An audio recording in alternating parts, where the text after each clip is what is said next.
1-800-GOLF tip. Back in the early 90s, a mysterious phone number started popping up on billboards and newspaper ads across North America. It was a vanity number that spelled out 1-800-GOLF tip. Seeing this, most people assumed that it was an innocent golf tips helpline or something of the sort. However, that couldn't have been further from the truth. When someone did call the number, they were greeted by the sound of a person breathing into his microphone. This was then quickly followed by the same person counting off numbers 1 through 10 in an Indian or Middle Eastern accent over and over again. 1, 2, 3, 4, 5, 6, 7, 8, 9, 10. 1, 2, 3, 4, 5, 6, 7, 8, 9, 10. 1, 2. This sequence kept repeating for minutes on end, leaving many people confused and prompting them to hang up. However, this counting didn't last forever. People discovered that after about 10 to 12 minutes, the voice faded into silence and was replaced by static noise. 2, 3, 4, 5,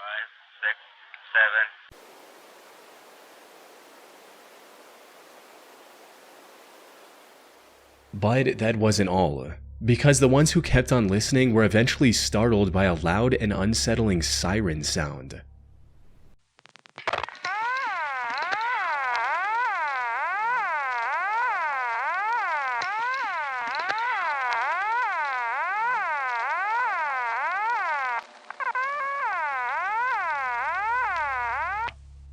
Not only was this extremely creepy, it also left the listener with many unanswered questions, like what was the purpose of this strange counting, and why would anyone pay money to advertise this number in the first place? Over the next few years, the 1-800-GOLF tip number became a modern folktale of sorts. People heard about it through word of mouth, dialed it out of curiosity, and were all met with the same eerie voice. This phenomenon was widespread enough to become one of the earliest internet rabbit holes, as I found mentions of the number dating as far back as 2003. However, the complete lack of information gave rise to a flood of theories attempting to explain the mystery, including one which speculated if 1-800-GOLF tip had something to do with number stations, which, for those who don't know, are shortwave radio broadcasts of unknown origin. These usually transmit sequences of spoken numbers, tones, or coded messages, often in eerie, mechanical voices.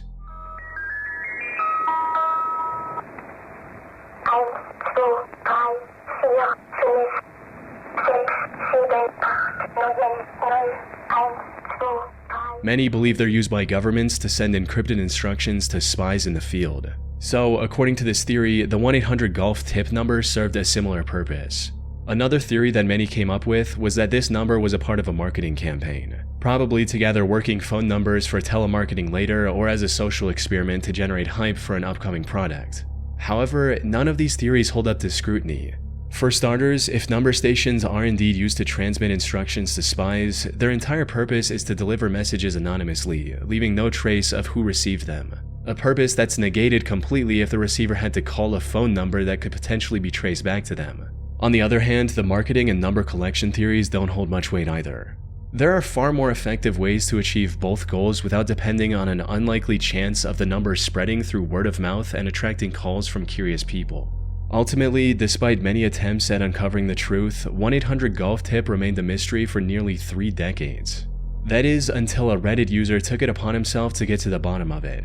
He spent over 4 years combing through the available leads and gathering personal anecdotes from people who remembered calling this number in their childhood. And as it turns out, the 1-800-GOLF tip rabbit hole wasn't a viral hoax or a disturbing conspiracy. Instead, it was the result of a simple mistake. You see, back in 1994, the Professional Golfers Association, or PGA, was touring across North America. And in an effort to promote the sport, they set up billboards and purchased ad space in newspapers, listing their golf tip line 1-800-GOLF tip. However, this line was only meant to be active for 2 days, as evident from this 1994 ad in the Tampa Tribune, which reads, "Golfers nationwide can receive golf tips today and Sunday via a toll-free instruction hotline presented by the PGA of America and USA Today. The hotline, featuring nearly 100 PGA members, is being offered in conjunction for the Tommy Armour PGA Teaching and Coaching Summit in New Orleans. Call 800-GOLF tip." Following the campaign, billboards in low-traffic areas that never received the new ad ended up staying up far longer than intended. However, by then the tip line was replaced by a placeholder test message from the phone company. As for the disturbing siren sound at the end, it was just one of the many pre-recorded tones phone companies used to signal that the call hadn't reached its intended destination. In the end, 1-800-GOLF-TIP wasn't a covert spy line or a clever marketing ploy. It was simply the byproduct of a phone company forgetting to disconnect a test number. And while the truth isn't as thrilling as some might have hoped, it brought closure to those who spent nearly 30 years chasing the mystery. User 927.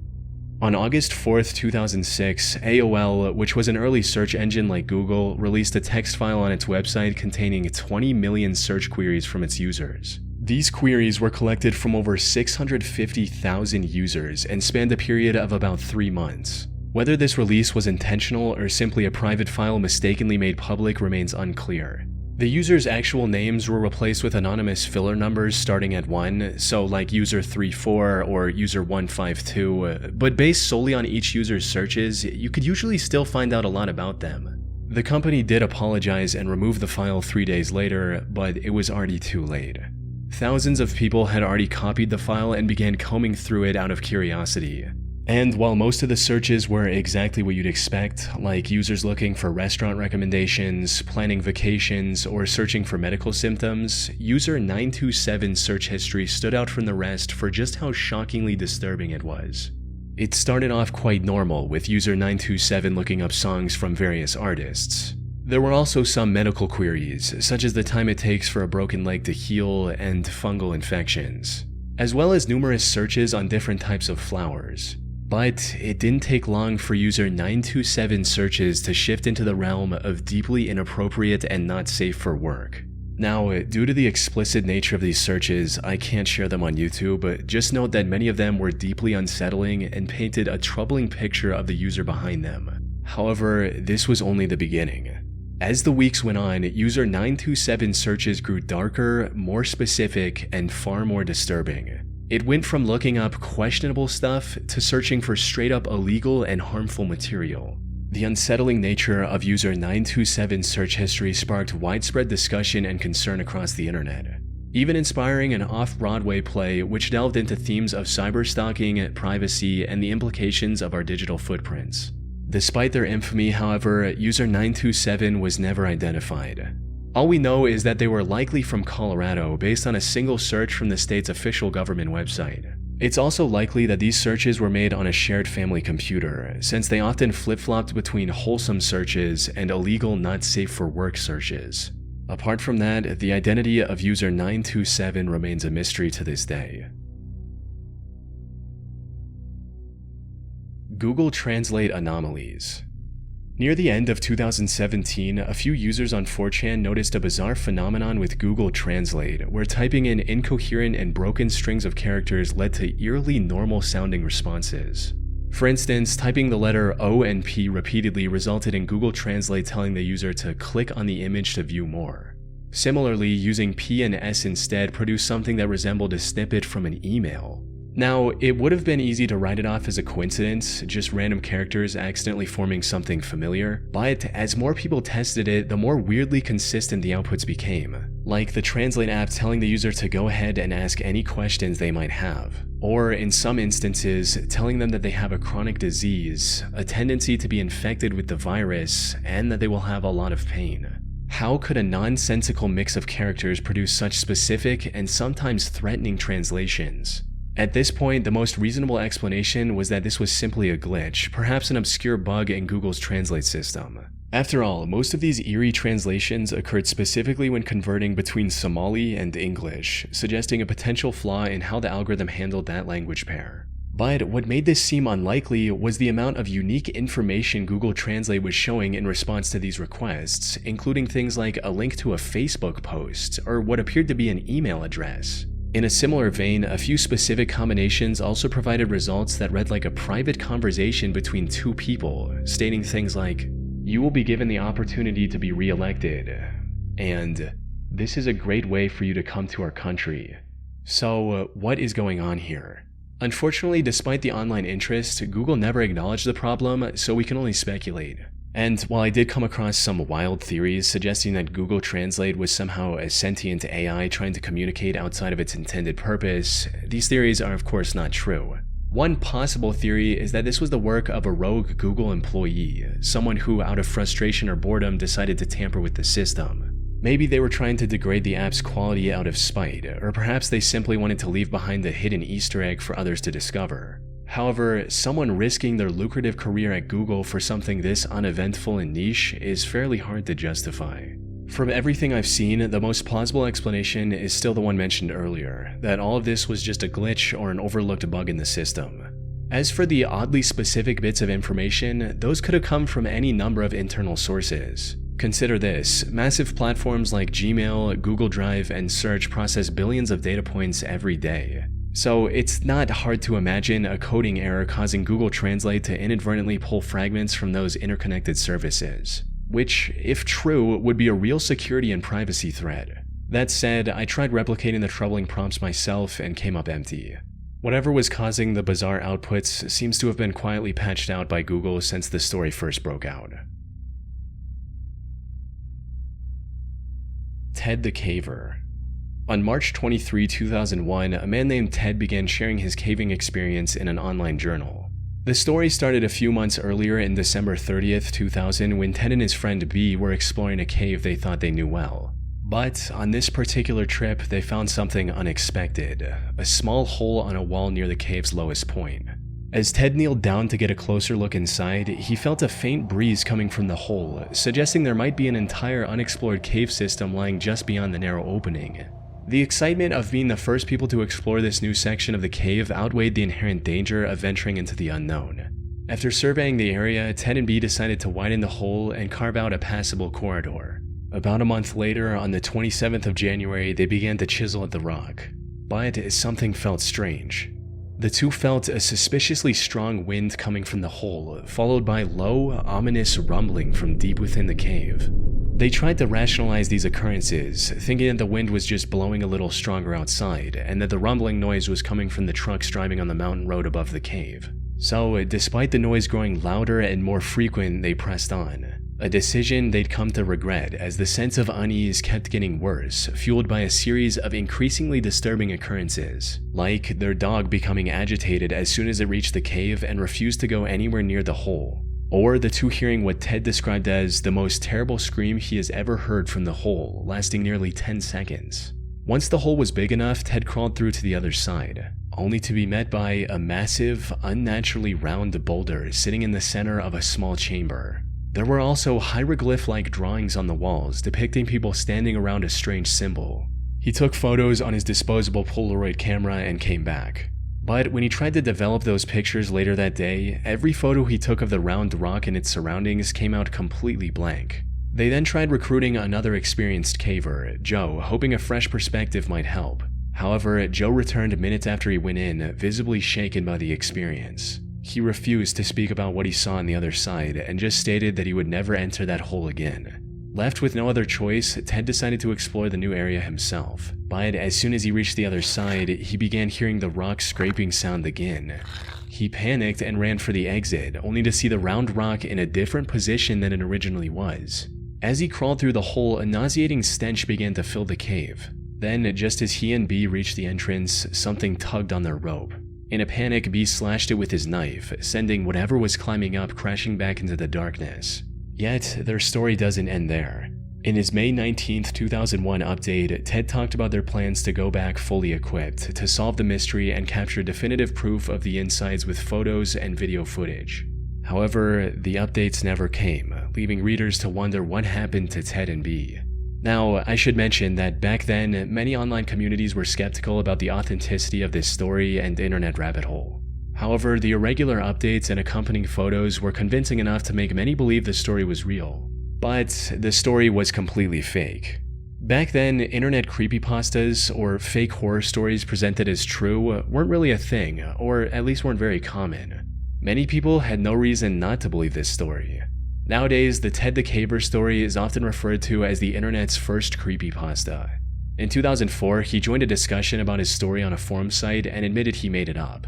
Apparently, they did explore the cave and actually took the pictures he posted on his journal, but everything about the round boulder, the drawings on the wall, and the chase at the end was completely fictional. However, none of this detracted from its position as the story that introduced the internet to creepypastas, a genre that's prevalent to this day.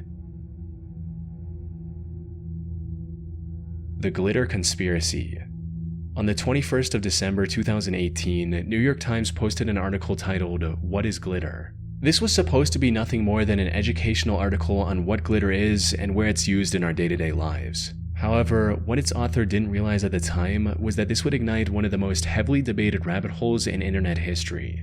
It started with an odd conversation between the article's writer and a manager from Glitter.exe, which is one of the largest glitter manufacturers in the US. When I asked Miss Dyer if she could tell me which industry served as Glitter.exe's biggest market, her answer was instant. "No, I absolutely know I can't." I was taken aback. "But you know what it is?" "Oh god, yes," she said and laughed. "You would never guess it. Let's just leave it at that." I asked if she could tell me why she couldn't tell me. "Because they don't want you to know that it's glitter. If I looked at it, I wouldn't know it was glitter?" "No, not really." "Would I be able to see the glitter?" "Oh, you'd be able to see something, but yeah, I can." The writer then asked if she could tell the buyer's name off record, but she refused completely. Not long after the article went live, someone posted their strange conversation on the Unresolved Mysteries subreddit, sparking a wave of speculation about who this mysterious client could be. One of the top comments under this post pointed towards a potential use by law enforcement as an ID for explosives, reading, "Micro-taggins. Multi-layered micro-glitter added to all commercial explosives. Simple to batch trace on-site after the detonation using only a microscope. Use dynamite for illegal purposes and leave evidence as clear as a fingerprint. Law enforcement probably don't want this fact circulating." And while this made some logical sense, others leaned toward crazier, conspiracy-adjacent theories. Like, this one user claimed that the government spreads glitter on beaches to increase their sparkle and by extension attract more tourists. A few people also suggested that the mystery buyer could be the US military, since glitter's reflective properties might make it useful for camouflaging equipment by deflecting radar signals. One user proposed a more unsettling theory, that Glitter.exe's biggest client could be a toothpaste company, using glitter to create the illusion of sparkling clean teeth. While the idea sounds absurd at first, it's not entirely out of the realm of possibility given how common microplastics are in personal care products. However, none of these theories hold much merit. Microplastics and personal care products, including toothpastes, were banned back in July 2017, over a year before the New York Times interview. The military contract theory is also completely detached from the truth. In reality, the radar-absorbing coating used for fighter jets is made from iron and ferrite, not shiny plastics. So, while these theories were fascinating to sift through, none of them actually answered the one question that started it all. Who was buying all the glitter? This remained a mystery for almost an entire year before someone managed to uncover the truth. On the 8th of November 2019, the Endless Thread podcast dropped an episode titled The Great Glitter Mystery, and this had the answer people were looking for. Apparently, the answer was boat manufacturers. This might sound odd at first, but it actually makes a lot of sense when you consider the shimmering, reflective paint used on many newer boats. As for why Glitter.exe might be so secretive about the identity of their biggest client, one plausible reason could be environmental concerns. Glitter, especially the traditional kind made from microplastics, has been heavily criticized for its contribution to pollution, particularly in oceans where it can be harmful to marine life. So if it came out that companies were using it in boat paint and releasing untold amounts of microplastics into the ocean, it could spark public backlash or calls for regulation. In the end, the truth behind the glitter conspiracy was a lot more mundane than secret military contracts or explosive detection, leaving many to express their disappointment online. Polybius. Polybius is the name of a rumored arcade game that had a limited release in 1981 and has since been lost to time. As the story goes, a single cabinet of the game was installed in a random arcade in Portland, Oregon in 1981. The cabinet was plain without any fancy graphics on the sides, and the gameplay was described as weird and puzzle-like with action elements. This gameplay is also rumored to be surprisingly addictive.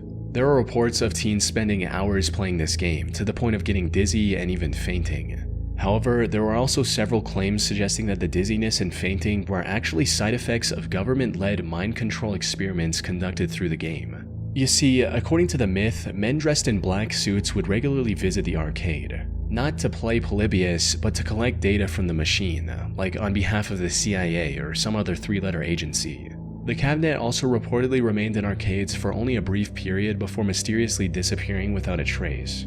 This mix of addictive gameplay, side effects like amnesia and nightmares, combined with the alleged Men in Black sightings, cemented Polybius in urban legend history. But here's the thing, there's no concrete proof the game ever actually existed. No official records, no contemporary newspaper articles, nothing verifiable from 1981 mentions it. The only, quote, real evidence of its existence is this screenshot of the title screen, which looks a bit too advanced for its era, and this grainy black and white picture of an allegedly real Polybius cabinet.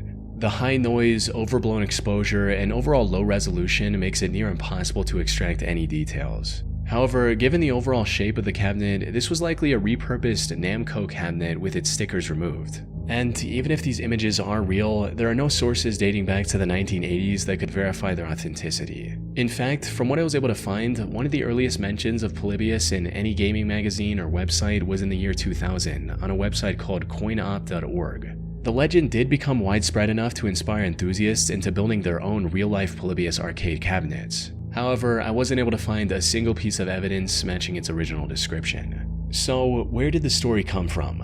It's likely a fascinating case of collective memory blending fact and fiction. As a comment on Reddit noted, Polybius wasn't real, but it was inspired by stories of surreal 80s vector games, people playing arcade games for too long and getting sick, and teens doing shady things that resulted in authorities coming into arcades. Think of it this way, the early 80s saw visually intense vector graphic games like Tempest, which could be quite disorienting, especially in a dimly lit, smoke-filled arcade. Arcades were also rowdy places where teenagers pushed boundaries, sometimes prompting authorities to monitor them for reasons like truancy or gambling. It's plausible that these separate, real occurrences, getting eye strain from a vector game, feeling ill after a marathon session, seeing officials in an arcade, morphed and merged over time into the singular, terrifying narrative of Polybius. Or it's also possible that the Polybius myth was the masterwork of a single, imaginative individual. Someone who managed to craft one of the most talked about rabbit holes in the history of internet gaming folklore. The Box of Crazy. On November 4th, 2013, Reddit user TramStopDan posted an Imgur album on the What's in This Thing subreddit titled, "Large box full of odd illustrations of an event, aka the Box of Crazy, found by the trash bins." On the surface, this looked like nothing more than an antique wooden briefcase. However, its contents told a completely different story. Inside, there were hundreds of documents containing text records of alleged UFO sightings, diagrams and schematics for complex otherworldly machinery, and hand-drawn illustrations of disturbing demonic creatures.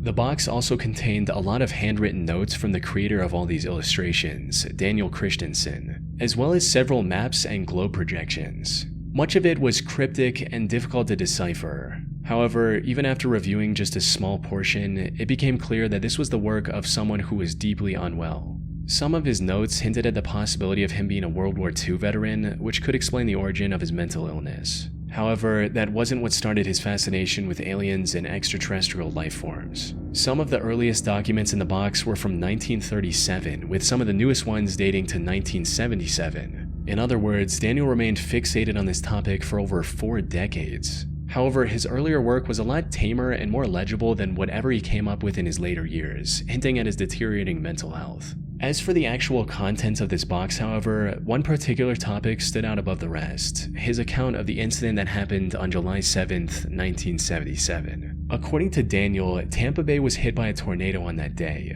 but that tornado was just to disguise alien ships used to make contact with Earth without getting spotted. He created several detailed illustrations of what he saw that day, and it's bizarre to say the least. In reality, there were no records of a tornado or any other extreme weather event happening in Tampa Bay on the 7th of July. That said, Daniel didn't choose this day at random. You see, a lot of Daniel's illustrations of the 7th of July include this same building as the center point for alien descent. This was the inverted pyramid on the St. Petersburg Pier in Tampa. Coincidentally, this building was also lit up with a massive laser light show installation on July 7th, 1977. So it's highly likely that Daniel witnessed this laser show, misinterpreted it as an alien encounter, and then spiraled into an obsession to document what he genuinely believed was a life-changing event. And the craziest part is, this was only a fraction of the work he'd produced in his lifetime. This is because as the story gained traction online, a Reddit user named That's My Box came forward, claiming that she was the previous owner of the wooden box Tram Stop Dan found. And apparently she was telling the truth. She moved into a new home in the 90s where she found a room full of Daniel's work. This included a chair-like machine he'd constructed, which according to his notes was the device he'd used for an out-of-body experience and time travel. Unfortunately, most of Daniel's stuff had to be thrown out, which is how Tram Stop Dan found the box. It really makes you wonder what other mind-bending contraptions, bizarre concepts, or odd events he might have noted down on paper during his lifetime. Eratas.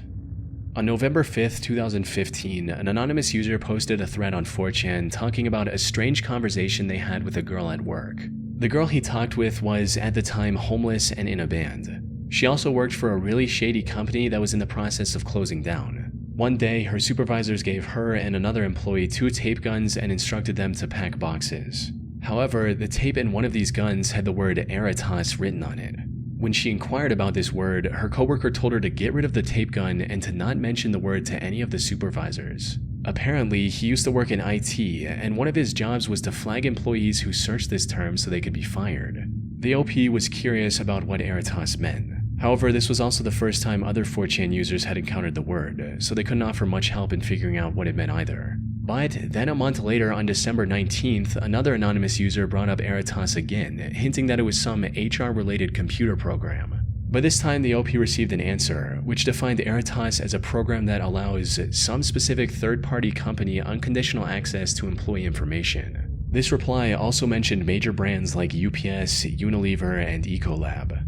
About one more month later, on January 25th, a user on the music board talked about wanting to make music from obscure YouTube videos. They also included a list of video links they were interested in. The second of these links led to a video titled "YouTube is monitoring and controlling my life" that was posted just 2 days before the 4chan post. The owner of the channel that posted this video, Chronos for Life Jurassic Park, believed that he was being targeted by Eratas. This, along with a now-deleted Q&A video Chronos posted later, gave people a clearer picture of Eratas' true nature. Eratas, as many came to understand it, was a mass surveillance and censorship software allegedly used by powerful entities to securely monitor the public. What made Eratas so terrifyingly effective was its ability to erase its own existence. It would detect any time someone mentioned it across the internet and remove that reference without a trace. Chronos even posted a video titled "Here Goes Nothing" as bait for Eratas, hoping the advanced algorithm would target and delete the video, thereby proving it was real. But that wasn't all. Turning on captions revealed that the video also had hidden messages at several points throughout its runtime. Decoding these messages led to a fake address that was listed on the profile of a band called KFC Murder Chicks. This band featured homeless girls, and surprisingly, one of them reportedly worked in a warehouse, just like the mysterious girl who told the first 4chan user about Eratas. Looking further into this band revealed a YouTube upload of one of their songs which had the word Eratas in its description as well. The channel that uploaded this video, Todd Ellsworth, also had a relatively empty Twitter account with the word.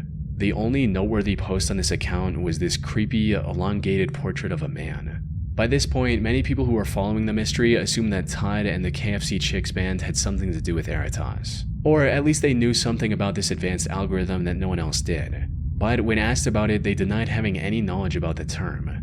Unfortunately, that's where the lead stopped. Users had so much information and connection points between various groups and people, but it led to nowhere. This left Eratas as just another unsolved mystery of the internet. That is until August 2020, when a YouTuber called Toxicologist managed to get an interview with a person named DJ Roswell. As it turned out, Roswell was behind everything from the very beginning. He was the leader of the KFC Murder Chicks band and wanted to promote his band with an ARG. So he was the one who created the lore surrounding Eratas and every puzzle piece connecting to it.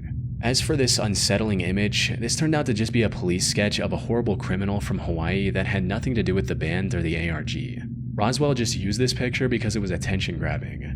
Unfortunately for Roswell, people weren't able to progress through the storyline fast enough, and many lost interest over time, giving a tragically mundane ending to the mystery of Eratas. Alan Tutorial. In June 2011, a YouTube channel called Alan Tutorial uploaded its first video called How to Leak on a Piece of Paper. This 1 minute and 15-second video didn't make any logical sense and was just a jumbled mess of random actions.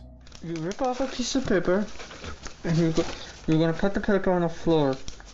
Next thing you do is you gotta take the fork, and you're gonna have to ram a hole inside. The channel began producing videos of obscure tutorials, like teaching users how to make a windmill from household items, or how to fill a tiny bin with dirt. However, as time went on, users began to notice the mental health of the creator, Alan, begin to deteriorate. He went from gleefully explaining some illogical concept to crying during tutorials and getting accidentally hurt while trying to make the video. This marked a shifting point in the channel where it went from silly to often downright disturbing, and no video encapsulates this better than the one titled Disc Tutorial. It shows the host, Alan, getting kidnapped in a truck and slipping over his own blood, all while trying to make his usual tutorial. Even in captivity, Alan continued creating content with whatever he had access to, at one point even resorting to reading the news on camera just to stay connected with his audience.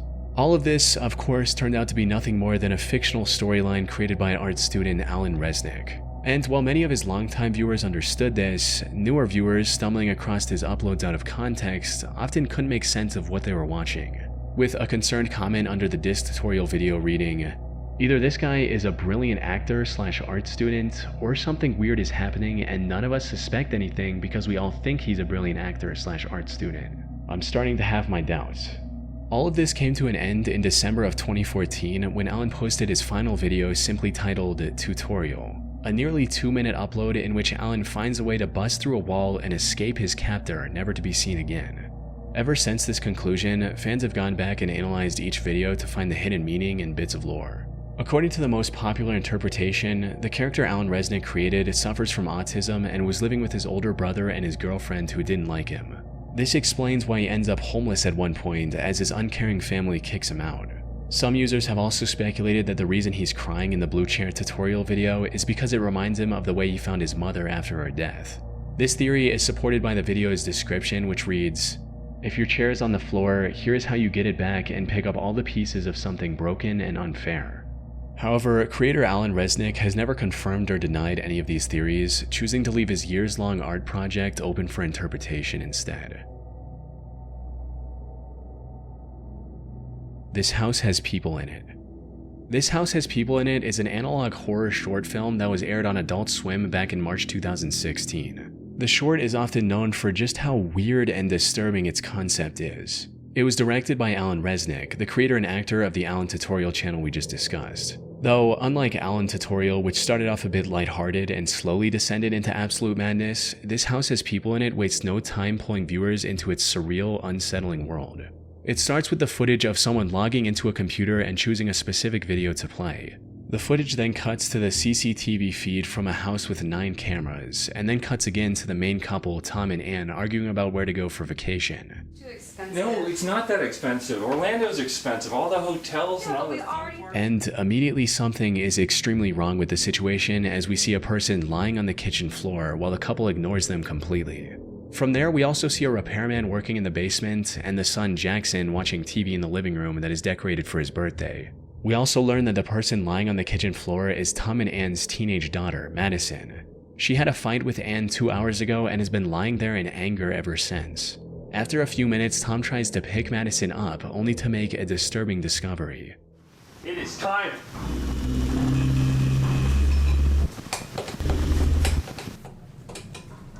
What? Prime links. That is disgusting. Madison appears to be completely stuck on the floor. The situation then goes from bad to horrific as Madison starts sinking through the kitchen floor. The repairman tries to help by putting a plank on Madison's face to stop her from sinking through. However, that does not work, resulting in Tom having a complete meltdown in the basement. I'm ready for it, are you? I'm ready for anything. Beautiful. You've always been so beautiful. You need to stop right now! I praise you. I serve you. Left with no other option, they make a final-ditch effort to save their daughter by placing a mattress underneath her. We eventually see Madison fall onto the mattress, which then immediately cuts to a shot of the mattress without her, implying that she fell through the basement floor as well. The short ends with the guests who gathered for Jackson's birthday lying down in the yard just like Madison, while Tom and Ann are freaking out inside.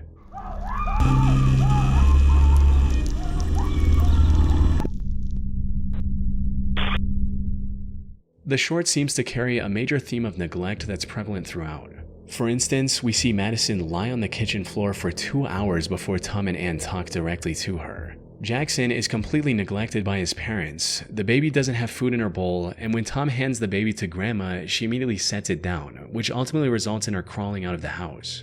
As a comment on YouTube puts it, I think the title, "This House Has People in It," is referring to this is a house, not a home. We are just people who live together, not a family. However, this was just the tip of the iceberg. You see, this short was released with a now defunct website called absurveillancesolutions.com. Visiting this site unlocked a fully functional ARG, which in turn unlocked hours of additional footage, dozens of images, and even chat logs between the family. Viewers also uncovered additional plot points hidden within the extended media, including one about a mysterious disease slowly spreading throughout the world of the film. It's so extensive that even 9 years after its release, fans still aren't sure if they've uncovered everything hidden within it.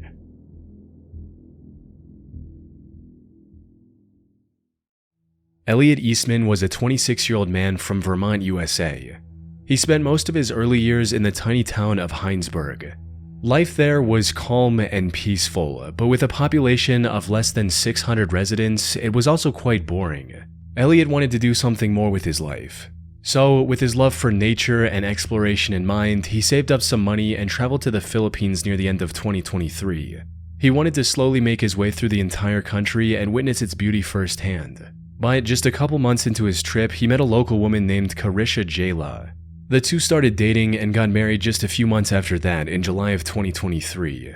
Then in January 2024, Elliot started posting videos on YouTube documenting his life in the Philippines with his wife. His videos were simple, without any over-the-top music or crazy editing effects, but they felt authentic and real, allowing him to amass a small but dedicated fan base. Though his content took a massive shift in May 2024 when he decided to move to the beachside village his wife was from in the Cebuco municipality. Unfortunately, it wasn't long before this spiraled into the worst decision he'd ever make. You see, Cebuco is part of what's known as the Red Zone in the Philippines. Put simply, this is the most dangerous section of the country, especially for foreigners. Armed robberies, kidnappings, and even murders are not uncommon in this region, with over 40 Westerners going missing there in just the last decade. However, Elliot was well aware of this fact, as evident from his channel's description, which read, "I'm Elliot Eastman. I am 26 years old and I came to the Philippines about a year and a half ago, where I met the love of my life deep in the mountains of the Red Zone of the Philippines. I will be showing you my day-to-day life as the first and only foreigner to have ever lived here in Cebuco for a long period of time." He mentioned the danger in some of his video titles as well, but despite the threat to his life, he still wanted to build a life in Cebuco. So he rented an apartment and even built his own grocery shop near the beach, all while documenting the entirety of his journey on YouTube. Now, there were times when he felt threatened and had to hide from some locals to avoid getting in serious trouble. But despite the somewhat dire circumstances, Elliot was enjoying his time in Cebuco and slowly building the life he wanted. However, just when things were starting to look up for Elliot, tragedy struck. The incident took place on the night of October 17, 2024, when, after doing several short live streams throughout the day, Elliot went offline and sat for dinner with his wife and her parents. But then, a few minutes later, 4 men with guns barged into their home and started telling Elliot to go outside. These men were also wearing outfits similar to those of the Filipino police, likely in hopes of making Elliot more cooperative. Elliot, however, saw through their disguise and tried to run away. Unfortunately, that's when things went from bad to worse. One of them opened fire and ended up shooting Elliot twice, once in the leg and once in the abdomen. They then dragged him onto the speedboat they had docked near their home and sped off into the darkness. This was the last time anyone saw Elliot alive. By the time the police launched a search and rescue mission, the kidnapper's boat was nowhere to be found. The investigation then went on for nearly a month until the 12th of November. But when the police eventually located the kidnappers, they were forced into a shootout, resulting in 3 of the 4 culprits losing their lives. And while they did manage to arrest the last kidnapper, it was already too late. According to the kidnapper, Elliot succumbed to his injuries when he was on the speedboat. So the kidnappers simply threw his body overboard to hide the primary evidence of their crime. Unfortunately, the police were unable to locate his remains and pronounced him officially dead in December of 2024. However, one question still remained unanswered. Why? Why did these 4 criminals target Elliot? Well, the simplest explanation is also the most likely one. They just wanted to kidnap him for ransom. Carisha even had a first-hand experience with this, as back in high school, one of her Canadian classmates was kidnapped and held for a ransom of $50,000 US. That said, there's also a second potential explanation that has to do with Elliot's side business. You see, while operating his grocery store, Elliot also started lending the locals money for 20% interest. A local loan shark likely saw him as a competitor and sought to eliminate Elliot before he took away any more of his business. This would also explain why the intruders were so quick to open fire if they wanted to hold him for ransom. Regardless of their motive, the end result was the loss of a young man trying to make a life for himself with his wife in a foreign land. His YouTube channel now sits abandoned, with its many uploads remaining as proof as the life he once lived.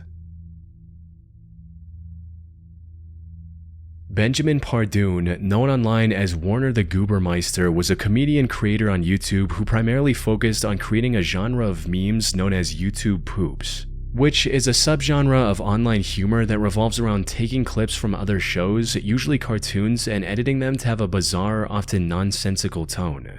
Over time, Benjamin's channel had amassed over 8.7 million views, making him a well-known name in the YTP community.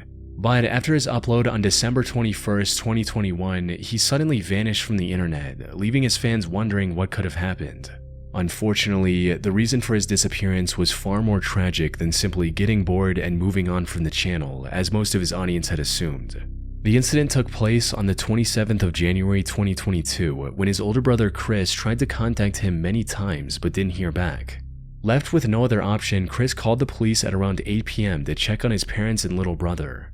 When the officers arrived at his house, the lights were on, but no one was answering the door. After repeated knocks, the officers knew something was off, so they decided to break in. But nothing could have prepared them for the horrific scene they saw behind that door. Inside, they found the bodies of Benjamin and his parents, all with visible gunshot wounds. However, what looked like a robbery gone wrong turned out to be far more tragic. According to the investigation, both Benjamin and his mother Deborah were shot by his father that evening, who, after committing the crime, decided to end things for himself as well. The news of this incident was a massive shock for Benjamin's viewers, as he'd never mentioned any family troubles before. Chris later set up a GoFundMe page in November of 2022, which not only allowed Benjamin's fans to support the only living member of his family, it also gave some insight into what might have happened.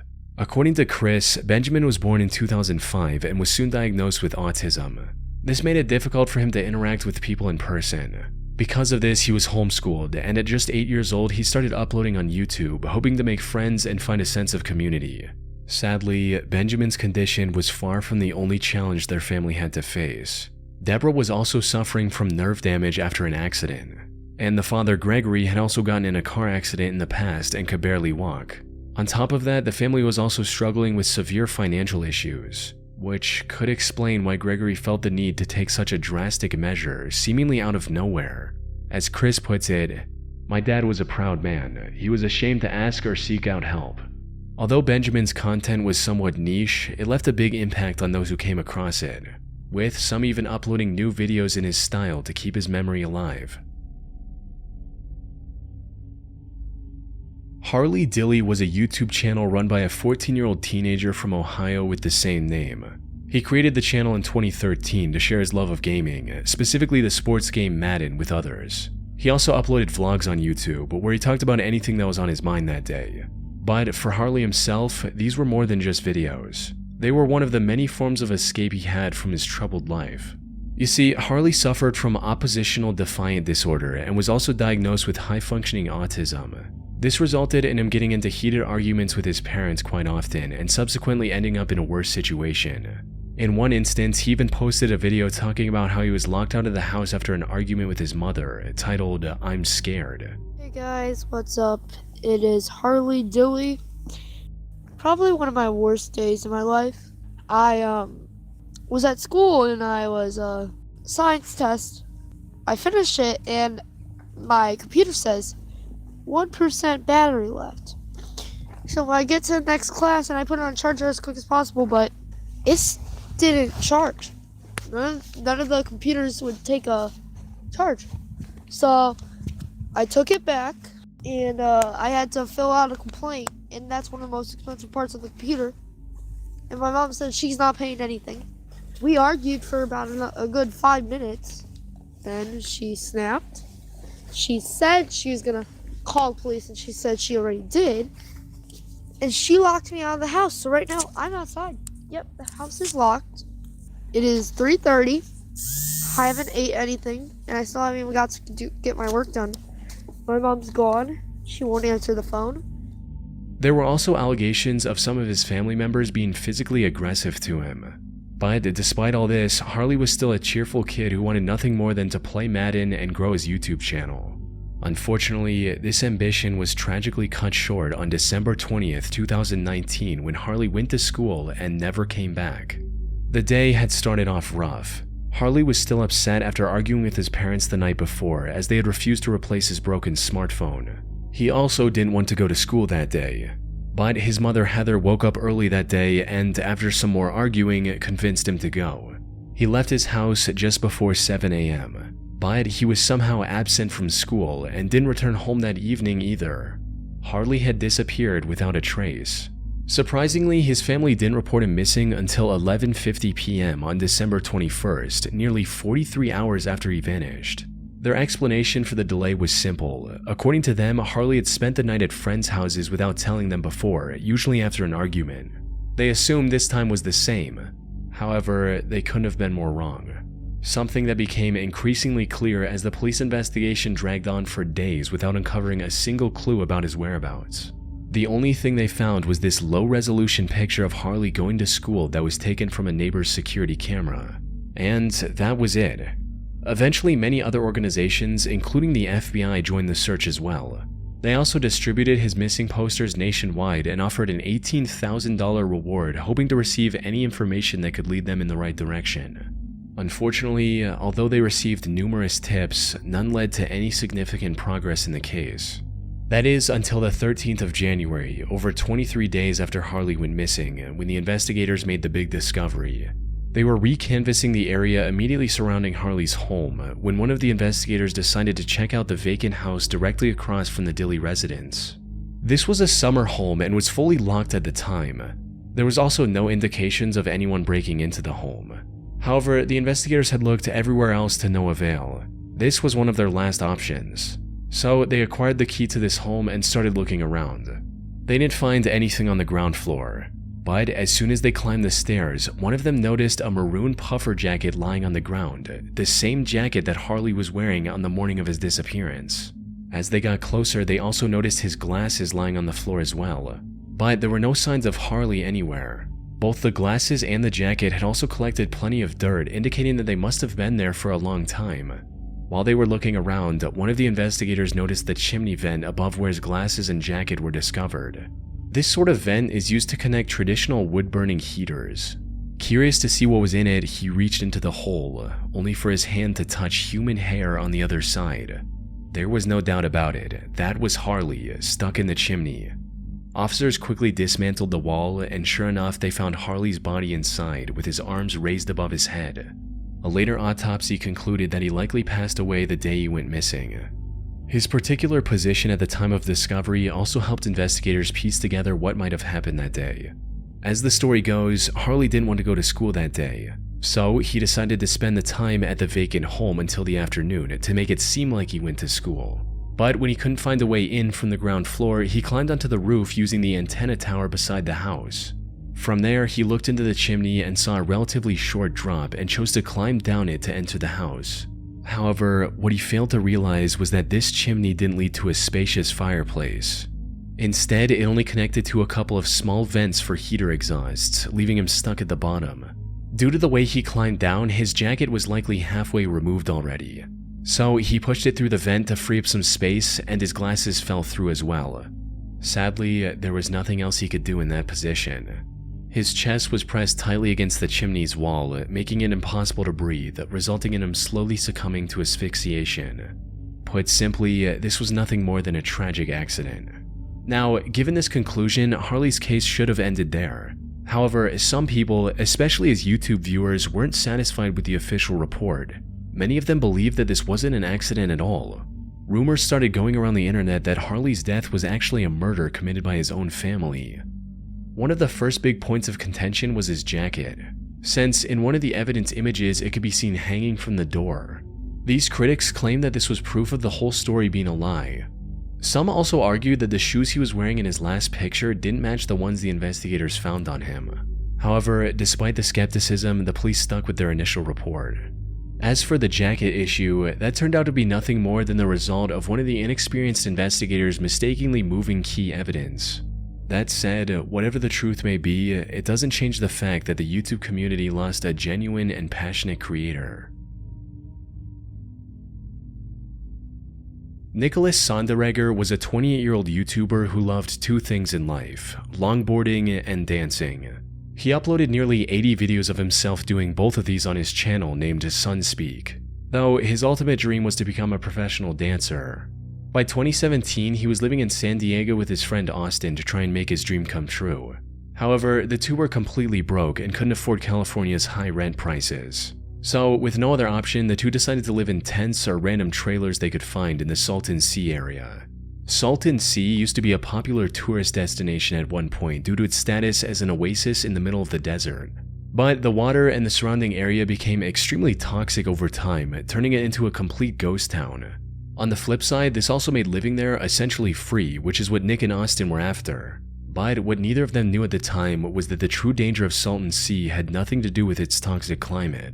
This danger came face to face with the two on the night of September 9th, 2018 at around 2 a.m.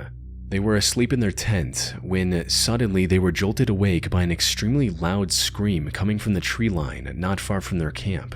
Fearing for their safety, they decided to just ignore it altogether and go back to sleep. Or that's at least what Austin thought. For some unknown reason, Nic later decided to go investigate the scream on his own after Austin had fallen back asleep. By the time Austin woke up the next morning, Nic was gone. He tried looking around for his longtime friend around town and discovered his flashlight lying on the ground just a block away from their tent. He immediately contacted the police and reported Nic as missing, who began looking for him almost immediately. But all they found was one of his boots, his pants, and his knife sleeve. His other boot, as well as his wallet and keys, were missing. More importantly, Nic himself was nowhere to be found. What made the situation even more bizarre was what happened days later. Austin returned to the same area he had already searched, but this time he found Nic's shirt and hat lying there, items that weren't there before. In other words, someone had likely placed them in that spot later. Sadly, the identity of this person was never uncovered, leaving Nic's case a complete mystery to this day. Nic's family has set up a website with all the information they have. They've also announced a $10,000 reward for any useful information. But despite these efforts, the case has remained cold. In fact, there are so few clues that I wasn't even able to find any solid theories either. Some have speculated that Austin might have killed Nic and hidden his body. However, the police investigation uncovered no evidence of foul play. There's still a chance that some unexpected discovery would crack this case wide open. But until then, Nic's disappearance remains an unsolved mystery, and his YouTube channel remains abandoned.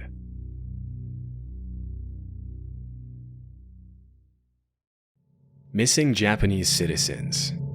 One night in June 1978, a 22-year-old single mother of two kids named Yaiko Taguchi was working her usual shift in Tokyo, Japan's cabaret Hollywood. After finishing her shift right at around midnight, Yaiko left the cabaret through the front door and was never seen again. At first, nobody thought that anything serious had happened to Yaiko. In fact, several years later her manager was questioned, and he claims that everyone thought she had quit when she failed to show up. At around that time, there had been rumors going around that several North Korean spies were working undercover in Japan looking to abduct innocent citizens and hold them as hostages back in North Korea. However, this was seen by the Japanese government as nothing more than a conspiracy theory that couldn't possibly be true. Sadly, the missing case of Yaiko went cold, and it wasn't until almost a decade later that a clue to her whereabouts emerged following a disturbing chain of events. In November 1987, as South Korea was preparing to host the Olympics in the capital city of Seoul, a Korean Airlines plane blew up in mid-air as it was flying over the Andaman Sea, taking the lives of 115 innocent people. During the investigation, it was revealed that 2 North Korean agents acting under direct orders from the North Korean government had planted a bomb in an overhead storage compartment before getting off at the first layover in Abu Dhabi. As the authorities were closing in on the 2 suspects, one of them took his life with a cyanide-laced cigarette, but the South Korean government was able to arrest the other agent responsible for the attack. During her interrogation, it was revealed that she had been training for that mission for 6 years, and that for 3 of them she had been paired with Yaiko Taguchi, who had taught her how to speak and act like a Japanese woman so she could fly under the radar. As it was later revealed, Yaiko wasn't the only woman who had been kidnapped by the North Korean government. As of today, 17 Japanese citizens have been officially confirmed by the Japanese government as having been abducted by North Korea from 1977 to 1983. Disturbingly, a lot of them were shamelessly kidnapped in the middle of the day and thrown on a boat to North Korea. You might think that the victims were involved in something shady that put them on the North Korean government's radar, but the investigations actually suggest that most of them were average citizens who just happened to be at the wrong place at the wrong time. One woman was captured while she was walking to a knitting class, and 2 others were kidnapped on a vacation to Europe. Another one, a 13-year-old girl, was taken as she was walking back home from school. Some of these victims were kidnapped for identity theft purposes, while others, like Yaiko, were forcefully brought to North Korea to teach the Japanese language and culture to North Korean spies. After the kidnappings were confirmed beyond the shadow of a doubt, the North Korean government had no choice but to come forward and apologize, but they claimed that only 5 of the 17 kidnapping victims were still alive. Over the next few years, the North Korean government would send what they would claim to be the cremated remains of some of the deceased victims back to Japan. However, as DNA testing would quickly reveal, pretty much all of the remains were fake, leading the Japanese government to believe that many more of the kidnapping victims were still alive. To this day, the North Korean government has stuck to its story, claiming that there were only 13 kidnapping victims and that the ones who were still alive were sent back safely to Japan. Shockingly, while the Japanese government has officially confirmed 17 kidnappings, the list of potential victims suggests that the true number could be as high as 800. Sadly, given the current political situation, it's unlikely we'll ever see the full extent of these abductions, or see the North Korean government held truly accountable for its horrific crimes. Heart attack gun. Back in the 70s, a journalist named Seymour Hersh published an article in the New York Times in which he accused the CIA of several assassination attempts on both foreign and American politicians who they considered to be anti-war dissidents. Due to these allegations, the US Senate put the CIA under investigation for alleged covert action abuses, which resulted in the release of 14 reports on major abuses committed by the CIA, FBI, and NSA. The majority of the reports included accusations of crimes such as opening and resealing US citizens' private mail for several years and illegally surveilling Black Power activists. Although these claims are obviously pretty serious, they paled in comparison to one particular accusation, or conspiracy theory, which alleged that the CIA had developed a pistol that could fire a poison dart over 300 feet, take a person's life, and leave absolutely no trace as to the cause of death. As it was later revealed, this theory turned out to be true, and the development of the poison dart gun was just one part of the program called MK Naomi, through which the CIA had sought to develop weapons for biological warfare. In 1975, William Colby, the CIA director at the time, had to testify in front of the committee that was investigating the agency. During questioning, he claimed that the CIA had developed a host of biological weapons as part of a plan to eliminate German leaders during World War II, but that their research had continued until well after the war.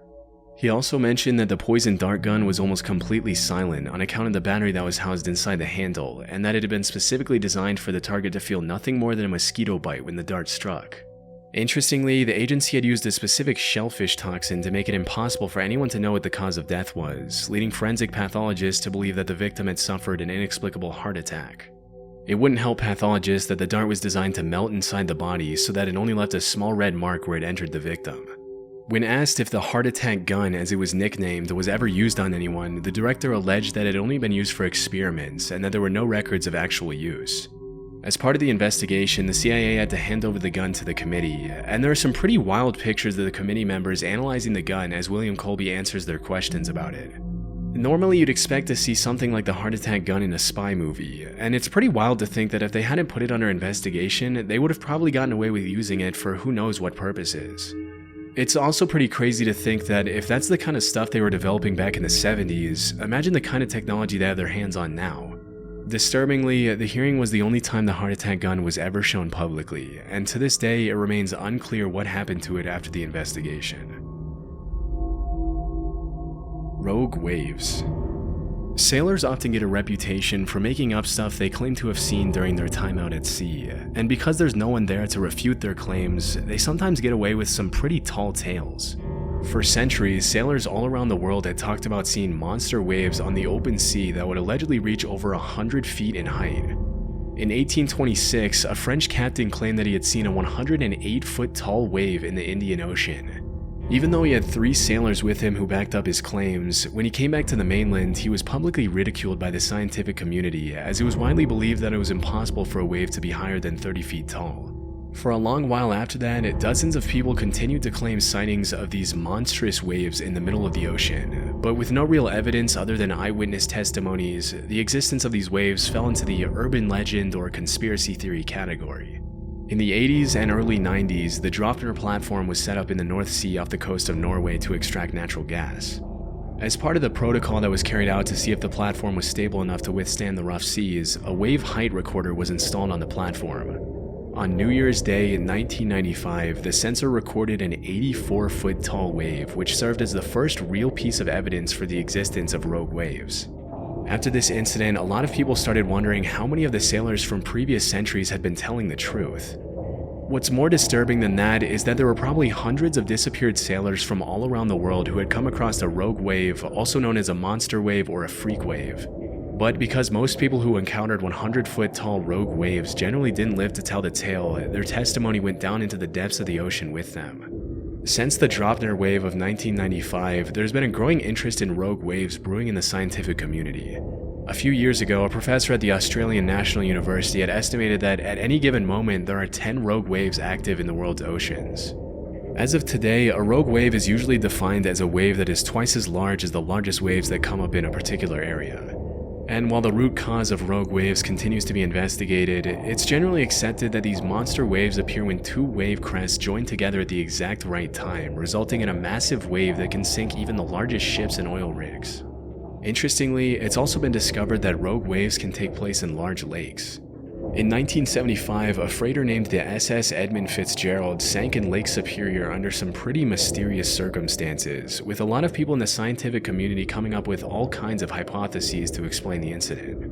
It wasn't until several years later that the scientists started theorizing that the vessel could have fallen prey to a set of 3 consecutive killer rogue waves. A phenomenon referred to as the 3 sisters, in which the first wave destabilizes the ship, the second wave hits the ship's deck before it can stabilize again, and the third wave overloads the ship with more water than it can take on. If this were true, it could also provide an explanation for the mysterious sinking of other large ships in oceans around the world over the past few centuries, but this might be a bit more difficult to prove. Poisonous alcohol. In January 1920, the 18th Amendment to the US Constitution was successfully ratified, triggering a 13-year period known as Prohibition, during which the production, sale, and transportation of alcohol was made illegal. During this period, the government enforced some pretty strict measures to prevent bootlegging of alcohol, which made the alcohol black market flourish like crazy. It was pretty much a playground for the mafia, in which the government would raid one bar and another one would crop up in just a few days' time. While all of this was happening, there were some pretty messed up rumors floating around that the US government was taking extreme measures to make sure people weren't consuming alcohol. These included allegations that the government was intentionally poisoning alcohol to make people who consumed it sick. For a while, this remained something of a conspiracy theory, but things took a turn pretty quickly on New Year's Day 1927 when 41 people died from alcohol poisoning at New York's Bellevue Hospital. Disturbingly, the autopsies revealed that a lot of the victims had been drinking industrial methanol, otherwise known as wood alcohol, which can be fatal even at low doses. It turns out that the government had forced companies to denature industrial alcohol to make it undrinkable since 1906, which was far before Prohibition. But when the crackdown on alcohol started, the government ordered these companies to add quinine, methyl alcohol, and other toxic chemicals to discourage people from drinking it. Their reasoning was that if black market dealers knew their alcohol had been poisoned, they wouldn't dare distribute it knowing how dangerous it would be for their customers to consume. I guess they forgot to factor in that the demand for alcohol at the time was absolutely insane, and that black market dealers didn't care who lived or died from consuming their product. It wasn't until December 1933, 6 years after the Bellevue incident, that the federal government finally toned down their abstinence from alcohol policies. But by then, thousands of Americans had already been poisoned with contaminated alcohol. Gorillas. Nowadays, there's really nothing too shocking about seeing a gorilla in a zoo or on TV, but there was once a time when gorillas were considered to be in the same category as the chupacabra, the Jersey Devil, Bigfoot, and the Loch Ness Monster. I was able to find that up until a couple of centuries ago, gorillas were considered cryptids, which are animals that are believed by some to exist somewhere in the wild, but whose existence has never been proven. With most of these creatures, alleged sightings often turn out to be hoaxes, but obviously in the case of gorillas, what were once just rumors turned out to be true. Western explorers wouldn't come across a gorilla until around the 1500s, when an English explorer named Andrew Battelle was captured by the Portuguese off the coast of West Africa. While he was held captive on the mainland, Battelle described these disturbing, giant, ape-like creatures that would occasionally prowl around his campfire, but because he had never seen a similar creature before, he described them more as monsters than as animals.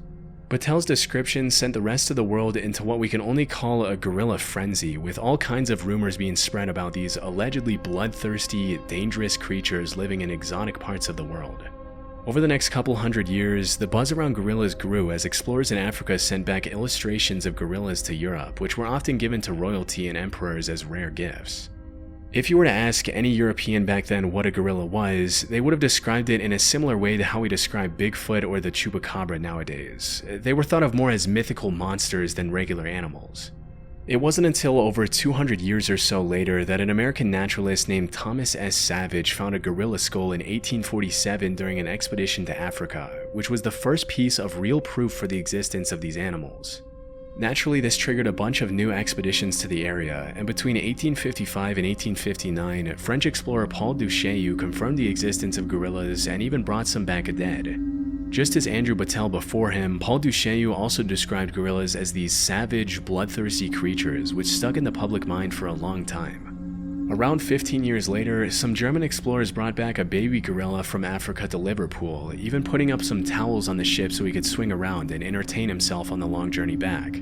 As you can probably imagine, as soon as the ship arrived back in Liverpool, people started flocking around the hotel where the gorilla was allegedly being kept to catch a glimpse of the once mythical creature. To the public's dismay, Pongo the gorilla wasn't the massive, violent monster they had thought, but rather a cute little 2-year-old gorilla who loved to play with dogs. A few years later in 1902, a German explorer named Robert von Beringe killed 2 mountain gorillas, which were huge in comparison to the baby gorilla that the previous German explorers had brought back. And that was really the first time the public was able to understand what a full-sized adult gorilla looked like. It's pretty crazy to think that at some point these animals that we now see as normal were once seen as legendary monsters. Interestingly, if you really look at the research, there are a ton of other animals that we now take for granted that were once brushed off as hoaxes, including kangaroos, platypuses, giant squids, and Komodo dragons. With so many of these myths turning out to be true, it really makes you wonder how many animals are out there that we have no idea even exist. On March 18, 2011, an anonymous user on 4chan's paranormal board made a post talking about a tunnel they just discovered under their house. "We found this creepy tunnel in my basement and we have no idea where it goes or how deep it is. We have enough extension cords and a light, but we don't have any actual flashlights. What do we do, X?" The post also included a picture of the tunnel. Unfortunately, the original thread has since been lost to time, and none of the surviving archives contain any of the images. But based on other users' initial reaction, it likely wasn't very convincing. Some were still intrigued and wanted the OP to explore further, especially after they didn't find any matching images on the internet. And the OP obliged with another picture. "OP here. We're gonna go exploring and take pictures on the way. We'll check back as long as we're not dead or anything. I went halfway and saw this. I'm going back and we'll post pics." However, this reply only made some users more suspicious. If you just discovered it and haven't explored it, you don't know how far halfway is. This suspicion only grew stronger when the OP vanished from the thread completely, leading others to joke that he might have died after going deeper into the tunnel. Now, this would normally be the end of a thread like this. Some would wait for the OP to return, but most would move on to the next post that catches their interest. However, just as the thread was about to fizzle out, it took a very disturbing turn. It started when someone posted a picture mocking the situation by showing the gory remains of a woman, jokingly claiming that it was OP. OP's dead body. This was then followed by a much more serious comment by user Name Goes Here. Where did you find this pic? It looks like my missing ex. Completely serious. She dropped off the face of the earth one day and nobody knows where she is. Not sure if you're serious, but if so, sorry for your loss, man. I'm serious. We didn't break up. She went missing.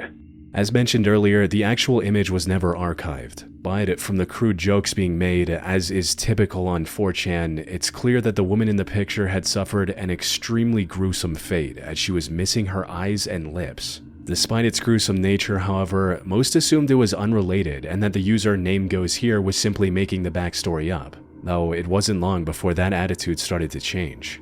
I'm losing it here. I just emailed the pic to our old city's police and oh god, I just don't know now. Oh god, man, you are serious. This is crazy. Yes, I'm serious. I feel like I'm gonna puke any second. Some users were still skeptical of the whole story. I call BS on the girlfriend thing. Unless the pic was taken by a sick man, like the killer, one would have to assume the body was reported. Teeth are there, fingers are there, would have been ID'd, yeah? But there were also a few who now believed that Name Goes Here was telling the truth and wanted to help him get to the bottom of this. This is too much. Seriously, where did you find this pic? Please. Dude, it's been in gore threads forever. The lack of greenery in the foliage and the decomposition of the corpse suggests that she's been there for a while. Since most of the plants are dead, it's probably winter. Since she's very, very deader than the plants, she probably died when it was warm. Tell me, Name Goes Here, when did she go missing? I don't go into gore threads. The last time I talked to her was in August of 08. Hate to break it to you, but I seen that girl in lots of gore threads. On top of that, the picture's been on the internet for a while. It's probably not your ex. Anything older than 2008? Like I said, I don't go into them, but I honestly pray that it's true that these are old and she just went into hiding or whatever. I've seen that picture around for a long time. I'm not sure if I saw it before 2008, but it's been around for a while. Wouldn't it make you feel better to have closure on the situation if it actually was her? Even if it hurts you that she died, it's better than not knowing, right? Have you spoken to her family? I don't know, I just don't know. Her mother didn't like me and is hospitalized with dementia anyway, and her father pulled the same thing a few years back, just up and disappeared. The last contact I had with any of her family was her brother, but he died last year. Make a thread. Post pics of the girl in here, post pics of your ex-girlfriend. If she really is missing, it's not like it matters if you post her picture. Let the internet detectives get to work. What if some seriously messed up stuff is out there? Name Goes Here was a bit hesitant at first, not wanting to potentially dox his ex to random 4chan trolls. The last thing I need is 4chan to be messing with pics of my ex. How would you feel if this was your mother or sister, internet tough guys? I forwarded the pic to the proper authorities. But after some persuasion, he agreed with the users trying to help him and posted 2 partially censored pictures of his ex. But this only further solidified the potential outcome Name Goes Here was dreading the most. I'm so sorry. I wanted to say that it didn't look anything like her, but it really does to me. You blacked out some important features, like the distance between her eyes and the full length of her nose, but there are enough similarities. That jaw is dead on. I feel really uncomfortable about how close a match it is. Body type is a good match. Her left ear is a bit ambiguous, but I can't rule it out at 50-50. The tip of her nose is also a good match. Notice how the bridge of the dead girl's nose has a bit of a bump on it. That's a really distinctive feature, but we can't see that part on OP's pic because of the blackening. Can you confirm the bump is the same, OP? Maybe you could unblack just that part. Yes, bump on nose is there. Did she own clothes like the ones on the body? She did. It kind of looks like the body has a tattoo on the hip. Did your girlfriend have one, and do you have pics if she did? Yes, she did, and almost in the same spot. If there was a picture of the tops of her wrists or her back, I would know for sure it was her. By this point, most people following this thread were convinced that the girl in the picture was Name Goes Here's ex, but with no information on the gore image's actual origin, there was little they could do to actually resolve the matter. They advised Name Goes Here to start a separate blog to post updates in case authorities came back with new information. After some deliberation, he set up a Tumblr page where most of the early posts were either people asking for more details or offering help. Name Goes Here also posted 2 more partially censored pictures of his ex on this page, which have been properly archived, giving us a chance to see what she looked like, though they did little to help the investigation. Then, in April 2011, he made an announcement stating, Update coming tonight. Back in town now. Crazy. But the update never came. It wasn't until a month later that Name Goes Here returned to the Tumblr page, this time with a completely new story. Sorry, lost the login info for this Tumblr. Couldn't stop thinking about this all. Went east to her hometown and eventually tracked down one of her friends. Last her friend had heard, X was planning to move out of state. Friend hasn't heard from her in a while either, since just about the time I haven't. Did some digging and found marriage records from 2009 in her name in another state, and planning a trip there in a few days to see if anything turns up. Sorry it wasn't more exciting, Anons, if any of you are even still reading. No mafioso or anything fun like that. The dealers I did know in her hometown who knew her didn't have any info either. I was hoping they'd at least heard or saw something. Quick info. Brother not dead. Found him after getting some useful info. Contacted him, was shocked to hear from me. Would not say anything about sister, my ex-girlfriend. Traveling back to the SE to find and confront him. I need closure. This already was quite strange. After nearly 3 years of silence, he conveniently uncovered details about her supposed marriage plans, and the dead brother was somehow still alive. The sudden shift set off alarm bells for those still following the story, which only grew louder with Name Goes Here's next 2 posts. Stop calling me, stop talking, leave me alone, quit, quit, quit. I said I'd leave you alone, now leave me alone. Quit, quit, quit, stop, stop, stop, stop, stop. Go away, go away, go away. Stop, stop, stop, stop, stop. Finally quiet, and now I can go to sleep. Thank God no more talking, no more screaming, no more noise. So quiet. With that, Name Goes Here vanished from the internet, leaving readers guessing what was real and what was not, as this was a very ARG-like ending to a story that had felt extremely real up until this point. So, what really happened here? Was the OP ever telling the truth? Or was this all one elaborate hoax or ARG? Well, the simplest answer would be that this was all a lie from the very beginning. It could even be that the OP who started the original thread with the post about the tunnel, the user who posted the gory image, and Name Goes Here were all the same person. But from everything we've seen, the truth seems to be a lot more complex. Now, whether the girl in the picture was his ex is still up for debate, especially since we have no way of seeing the original images today. However, there is a strong chance that Name Goes Here was telling the truth from his perspective. As for the sudden shift in narrative in his Tumblr posts, most explain that by claiming his Tumblr account got hacked by someone else. You see, in a previous reply, Name Goes Here claimed that, quote, the authorities are just meh about the whole thing, like they know who's in the pic and it's not my ex. He possibly got the confirmation that it wasn't his ex, which he was going to announce after this post, but before he could do that, his account was hacked by someone else who wanted to turn this into an ARG of sorts. This fully explains why things ended the way they did. That said, this is nothing more than an educated guess. Whether or not the gore image really featured this guy's ex-girlfriend will likely remain a mystery for the foreseeable future. On the night of August 26, 2012, 44-year-old Randy Lee Tenley got into a horrible accident near Flathead Lake in Montana. He was struck by a car on Highway 93 and passed away shortly after. But when first responders arrived at the scene, they were surprised to see him wearing a camouflage ghillie suit. These suits are usually worn by people in the military or hunters looking to blend in with their surroundings. So maybe he was hunting in the Flathead National Park nearby, but he didn't have any weapon or other hunting gear on him. The true reason for his disguise was far more unexpected than anyone could have imagined. According to one of his friends, Randy was trying to create a Bigfoot hoax. His plan was to get on the highway, convince a few passing drivers they'd just seen the Sasquatch, and leave before getting into any trouble. Unfortunately, the camouflage suit at night obviously made him near impossible to spot on the road, resulting in him getting hit by a car driven by a 15-year-old girl. He might have still survived the accident, but that chance dropped to zero when another 17-year-old driver failed to see him now lying on the highway and struck him a second time. By the time emergency services arrived at the scene, Randy was long gone. His friend explained that they had done similar things in the past, but nearly all of them were in much safer locations, which raised the question, why did Randy take such a huge risk this time? This remained a mystery until people on the internet stumbled upon what seemed to be the answer on 4chan of all places. On the 18th of July 2012, an anonymous user on 4chan's random board made a post stating, "Hey B, don't ask me how I know because I cannot tell you, but I have it on good authority that Bigfoot will be undeniably proven to exist by the end of August. It's all over. He's real. How does that make you feel? Anyone currently a believer?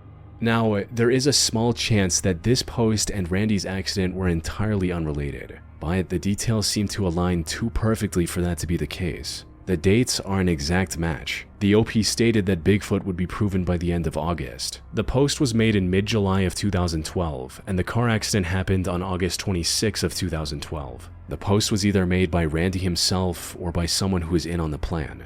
He likely wanted to be seen by enough drivers to spark a widespread sighting and prove his 4chan prediction right.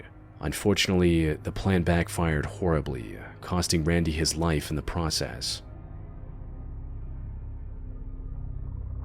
In 2010, an anonymous 4chan user shared a disturbing encounter he had while exploring an abandoned house. The original thread has since been lost to time, but luckily someone managed to archive everything in a separate image before that happened. According to the OP, the incident happened back in 2009. One day in April or May, the OP and a few friends started drinking around noon before wandering around town looking for something to do. And that's when they noticed the dilapidated house next to the OP's home. OP had never seen anyone enter or leave that home, so it was likely vacant. It also had a sign out front with the word condemned written on it, which marked the house as unsafe to live in. However, this did little to stop the OP and his friends from wanting to explore the abandoned building. After looking around a bit, they entered through the collapsing garage and forced open the door leading inside. The whole thing was a complete mess, with trash and scattered items everywhere. But even that didn't prepare the OP and his friends for what they were about to discover. They started the exploration with the basement, and it was already off to a strange start. It had a single large table in the middle with a model train set on top. They then continued exploring the rest of the house, and it kept getting creepier with each step. The furniture and shelves had a very vintage design, even for an already old house, and nearly every patch of floor and table surface was covered in trash. But not just any trash. Most of these were specifically either glass bottles or cans of alcohol and soft drinks. Whoever was living in this house clearly had an addiction. Going deeper into the house, OP reached a door separating the kitchen from the living room. By this point, OP had become quite comfortable with the idea of exploring this house in its entirety, so he opened the door with confidence, only to see the last thing he expected inside. It was a swinging door, and when I opened it, I caught a glance of a figure sitting in a chair facing away from me. All I knew is that someone was in the house and we were trespassing. I quickly turned around, and while walking towards the back door, I told my friends in a whisper, "There is somebody here," and we all ran out. But they were all quite inebriated at this point. So after calming their nerves a bit, one of the friends managed to convince the others that it was likely just some junkie squatter and that they should kick him out, resulting in the group making their way back into the house. However, things did not go as expected. When we made it to the kitchen, Vinny was the first to open the door this time to the living room. The rest of us stood back and just watched him watch the figure in the chair. Vinny swung the door shut, looked at us, and said, "That's a dead body." We all looked at him in shock, as it was obvious that he was serious. We all trickled into the living room and gathered around the body. His skin was black, even though we found out later he was white and was sitting in a chair facing the front of the house. It was obvious that he had been there for a while.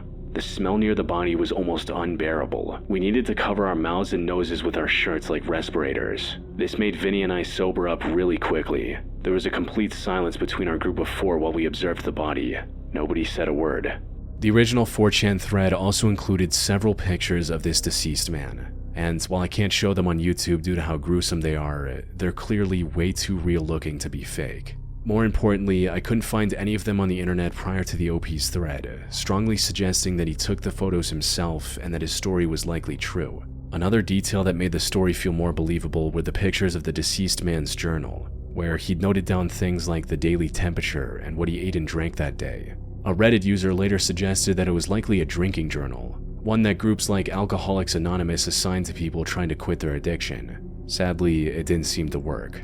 Given the sheer amount of empty alcohol bottles and beer cans in his home, he'd probably been struggling with alcohol addiction for a very long time. His immune system was likely already decomposed from years of excessive drinking. And since he didn't have anyone else to take care of him, even a minor illness tragically turned fatal, as the final entry in his journal stated, "Sick as heck, flu, can't eat." He likely passed out from exhaustion on his chair and never woke up again.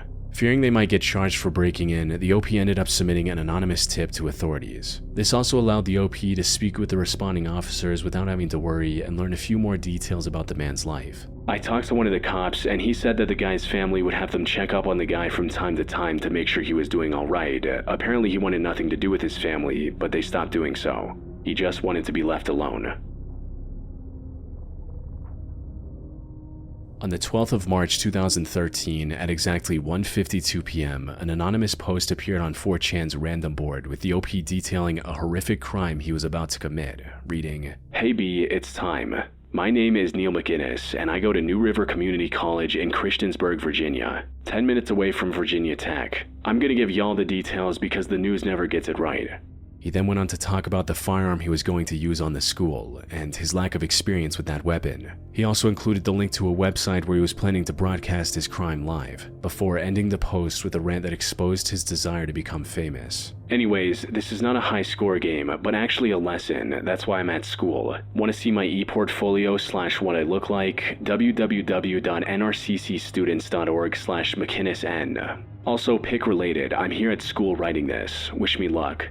However, despite the ominous nature of this confession, it didn't gain much attention at first. You see, posts like these are a dime a dozen on 4chan, where trolls make up all sorts of stories just for some attention. Unfortunately, Neil wasn't lying. Yo, there's a guy shooting at the New River Mall right now. He's shooting a shotgun at the mall right now. Okay, stay on the line. He told us to get out of the way. He said, leave now. He just got shooting at the mall right now. He's shooting at the school right now. You said at the NRV Mall, right? At the NRV Mall, yes. Okay, where is he at in the mall? He's at the school right now. Everyone's running out of school right now. He's shooting up people right now. Just 3 minutes after his 4chan post, Neil ran into the New River Community College campus, located inside the New River Valley Mall, and started attacking everyone he came across. Luckily, his inexperience with the firearm turned out to be a blessing for his potential victims. He forgot to disengage the safety while trying to shoot at his first few targets, giving them the time to escape. By the time he started actually firing, most of those people had fled to safety. Over the next 4 minutes, he ran around the campus looking for more targets. Christiansburg 911, where's your emergency? Hi, someone was trying to the New River Community College with a shotgun. Told everyone to run. New River Community College with a shotgun? Yes, ma'am.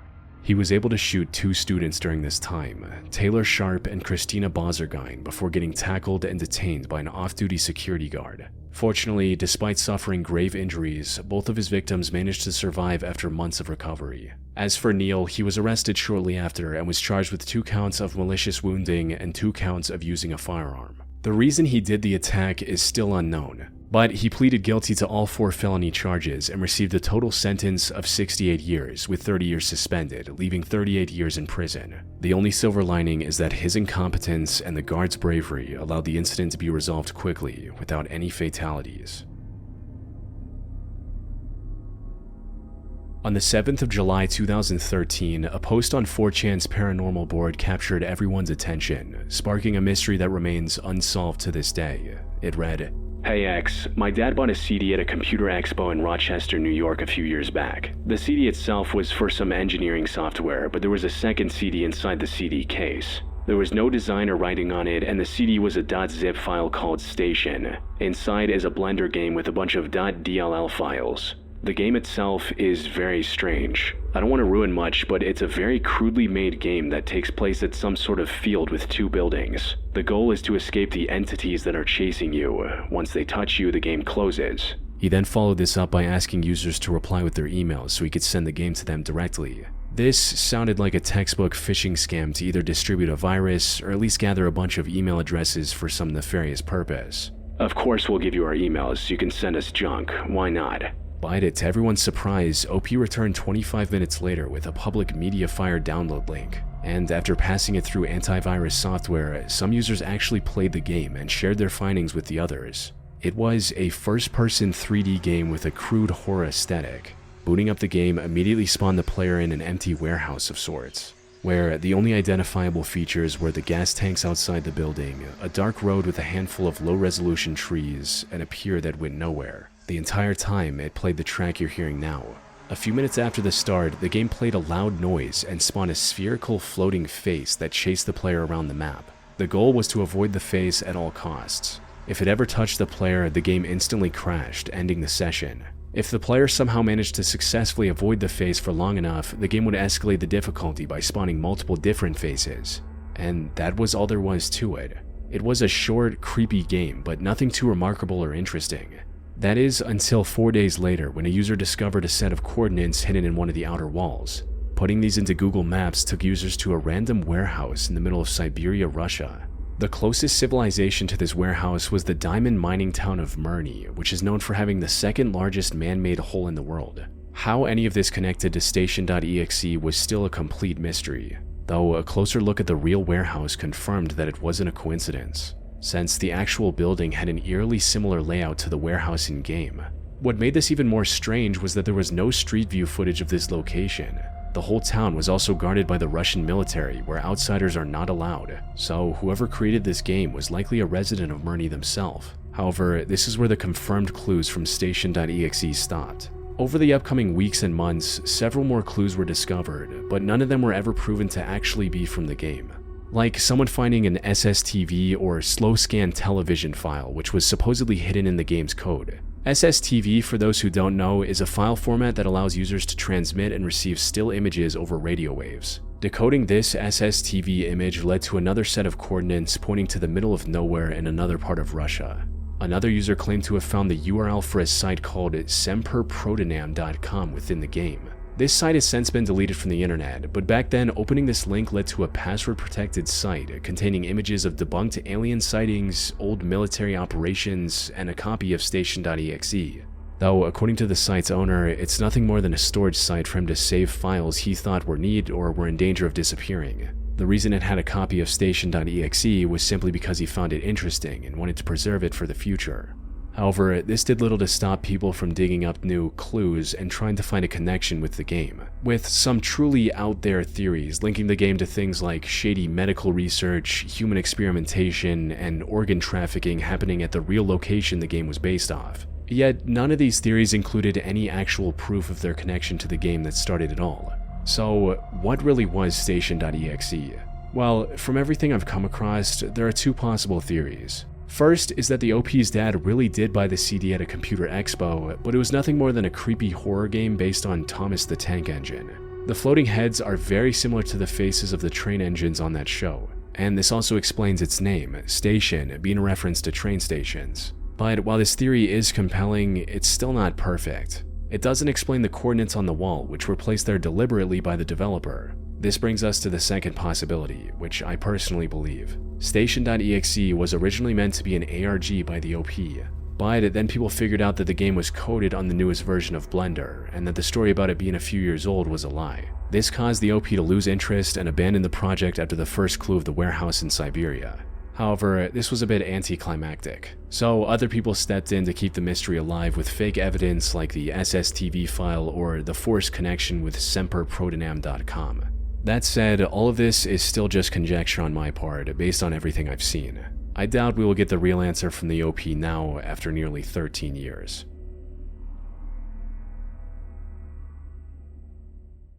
Roller coaster decapitation.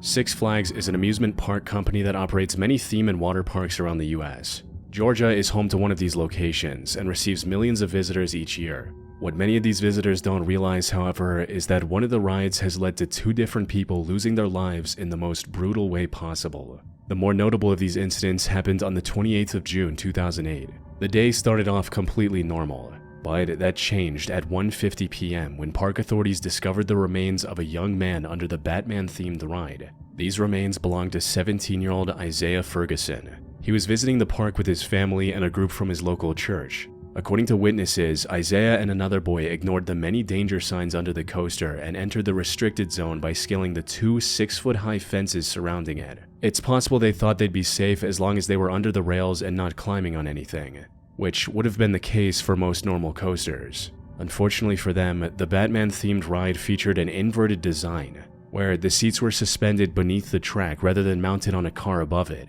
The ride was also running at the time, and it did not end well for Isaiah. I saw a man run from the building towards the fence. He jumped the fence and ran under the ride. He was hit by the ride or a person on the ride and fell forward. He didn't get up. You heard a big pop and he just laid there. The ride was going at over 50 miles per hour, or roughly 80 kilometers per hour, when the leg of one of the passengers made contact with Isaiah's head, decapitating him instantly. The rider somehow was fortunately unharmed. As it turned out, this was not the first incident involving the Batman ride. 6 years earlier, on May 26, 2002, a 58-year-old park employee lost his life in the exact same way when he was struck by the leg of a 14-year-old girl. Again, the rider was able to recover without any permanent injuries. A later investigation also cleared the park of any negligence. Inspectors found plenty of warnings and physical barriers in place to prevent anyone from simply wandering into the danger zone. As for why Isaiah chose to ignore those warnings and climb the fence, that remains unclear to this day. Police received some conflicting reports, with some claiming that he was trying to retrieve a hat he had lost on the ride earlier, while others said he was attempting to touch the coaster or grab a rider's foot as a dare. But none of these reports were ever confirmed. And since the park wasn't found guilty of any wrongdoing, the Batman ride was allowed to reopen just a few days after the incident, and it's still operational to this day. Though now with a lot more warning signs and barbed wire over the fences to prevent any more similar tragedies. Murder of Oki Al Kite. On May 24, 2004, employees at an engineering consulting firm in Denver, Colorado noticed that the project manager, 53-year-old Oki Al Kite, was absent. This was completely out of character for Al, as he rarely ever took a day off. Even when he did, he made sure to inform his colleagues beforehand to avoid any issues. So people from the office tried calling him on the phone, but despite multiple attempts, Al didn't answer. Worried for his safety, people at the office contacted his emergency contact, which belonged to his sister. Unfortunately, the sister lived too far away to check on Al herself, so she dialed 911 and requested a welfare check instead, desperately hoping that her brother was okay. She knew something was wrong, since it wasn't like her brother to ghost everyone out of nowhere, but nothing could have prepared her for the gruesome fate Al had met in his own home just days earlier. When officers arrived at the house in Aurora, Colorado, they discovered that it was spotless, almost as if someone had recently given it a thorough cleaning, but there were no signs of Al himself. That is, until they went down to the basement and discovered one of the most horrific sights ever documented. The basement contained the bloody remains of Oki Al Kite with numerous, nightmarish injuries. Later reports confirmed that he had over 20 stab wounds across his body, but this was only the very beginning. According to the investigation, Al had likely been brutally tortured by the killer leading up to his death. The details of the crime scene were so horrific that they were never fully released to the public. Whoever did this to Al spent hours upon hours inflicting pain before taking his life. This alone was enough to make it one of the most disturbing cases in Aurora's history, but the deeper investigators looked into it, the more unsettling it became. And at the center of it all was a mysterious man named Robert Cooper. His name first came up when talking to Al's girlfriend Linda, who was out of state at the time. She revealed that Al had told her about renting out his basement to a guy named Robert Cooper. She had actually seen the guy a few days earlier when Al was giving him a tour of the place, but as soon as Robert saw Linda, he left without even looking at her. He was likely trying to avoid leaving any witnesses. Fortunately, Linda was able to see enough of his face to help detectives put together a crude sketch. She also revealed that he had a cane and was walking with a limp. A quick search of Al's home revealed a document in his kitchen dustbin with all of Robert's information on it. But as it turned out, all of this was completely fake. Another factor that complicated the case was the sheer lack of a motive. Investigators initially assumed that it was a robbery gone wrong since Al's truck, phone, and wallet were missing. However, the truck was found just a couple of blocks from his home the very next day. And while the suspect did use Al's bank card, he only withdrew $1,000, far below the amount of money Al had in his account. Pictures from the ATM camera showed him wearing a ski mask and gloves to completely hide his identity. Robert had also given $750 in cash to Al just a day earlier for a security deposit and first month's rent. So, committing such a horrific crime for the difference of $250 didn't make much sense. Investigators later concluded that withdrawing this money was likely his way of taunting the police by leaving clues that he knew would ultimately do nothing for the police. By this point, it was clear that investigators were dealing with a highly prepared killer who had taken every precaution to conceal his identity. Even when officers tracked down the phone he used to contact Al, it turned out to be a burner phone. Not only that, but Robert had bought it with cash from a local convenience store and waited 30 days to activate it, knowing that most stores erased old CCTV footage after a month. Analysis of his phone revealed that he had also contacted several other landlords before Al. He likely went after Al because he knew Al lived alone. However, talking to those other landlords complicated things further, since many of them described characteristics that were the complete opposite of Linda's account, like many claiming that he didn't have a cane and walked normally. Some also claimed that he was much younger than Linda had described. At the end of the day, investigators weren't able to find a single solid lead or motive pointing to Robert Cooper's real identity. They even found a drop of blood on the basement stairs, but the DNA sample didn't match any existing records, leaving the question of why Al Kite was targeted and killed in such a horrific way as an unsolved mystery to this day. Human meat killer. On December 15, 1996, a man in Baltimore, Maryland walked into the local police station with a grim confession. According to this man, one of his friends had asked him to help dispose of a woman's remains. And while this sounded a bit absurd at first, officers decided to accompany him to the location. And to their surprise, the man wasn't lying. Deep inside a wooden pallet factory, police discovered the remains of 23-year-old Kimberly Lynn Spicer, who had been missing since November of that year. There was still a possibility that the man who went to the police was trying to frame his friend for a crime he committed. However, any doubt officers had in him vanished as soon as he named his friend, 41-year-old Joe Matheni. Those who knew Joe personally described him as kind and compassionate, but to the police, he couldn't have been more different. You see, Joe was actually arrested back in August 1995 for allegedly taking the lives of 2 homeless men. However, the case was thrown out in July 1996 due to insufficient evidence. More importantly, the police were already investigating Joe for an incident that had occurred just a week earlier on December 8. That night, a woman named Rita Kemper accused him of kidnapping and attempted murder, allegedly threatening her by saying, "I'm going to kill you and bury you in the woods with the other girls." So, the police had every reason to suspect that Joe was responsible for Kimberly's death as well. They arrested him the same day and charged him with murder. But Joe's crimes would turn out to be far more horrific. While in custody, Joe confessed to taking the lives of more than 10 victims, including the 2 homeless men he was charged with earlier. He also showed zero remorse, stating that he killed because he, quote, enjoyed it. Further adding, "I got a rush out of it, got a high out of it, call it what you want. I had no real excuse why other than I like to do it." That said, when investigators went searching for the remains of these victims, most of them were missing from where Joe claimed they were. And while this was never confirmed in court, there was an extremely horrific explanation for those missing remains. Put simply, while behind bars, Joe confessed to processing his victims' remains and feeding them to ordinary people back when he was operating a grilled meat stand. He wrote, "The human body tastes very similar to pork. If you mix it together, no one can tell the difference. So, the next time you're riding down the road and you happen to see an open pit beef stand that you've never seen before, make sure you think about this story before you take a bite of that sandwich." He stood trial multiple times in 1997 and 1998 and was initially given the death penalty, but this decision was later overturned and he was resentenced to 2 consecutive life sentences without the possibility of parole. He remained in prison until his death on August 5, 2017. Heart attack caught on camera. Alain Bruno started on YouTube with random vlogs, skits, and lifestyle videos back in 2012. These videos didn't gain much attention, but he kept posting semi-regularly for the next couple of years, unaware that one day he would record the worst incident of his life on camera. It happened somewhere near the end of May 2015. Alain was recording another one of his videos, when suddenly he started feeling an uncomfortable pain around his chest and shoulders. What Alain didn't know at the time was that he was having a heart attack, and it was getting worse as time went on.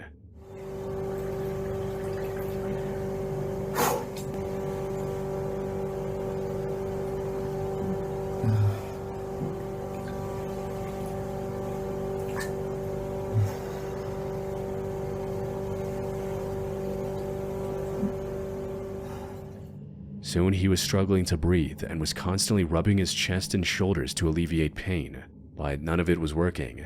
The pain kept getting worse and worse, resulting in him nearly passing out and drowning in his bathtub at one point.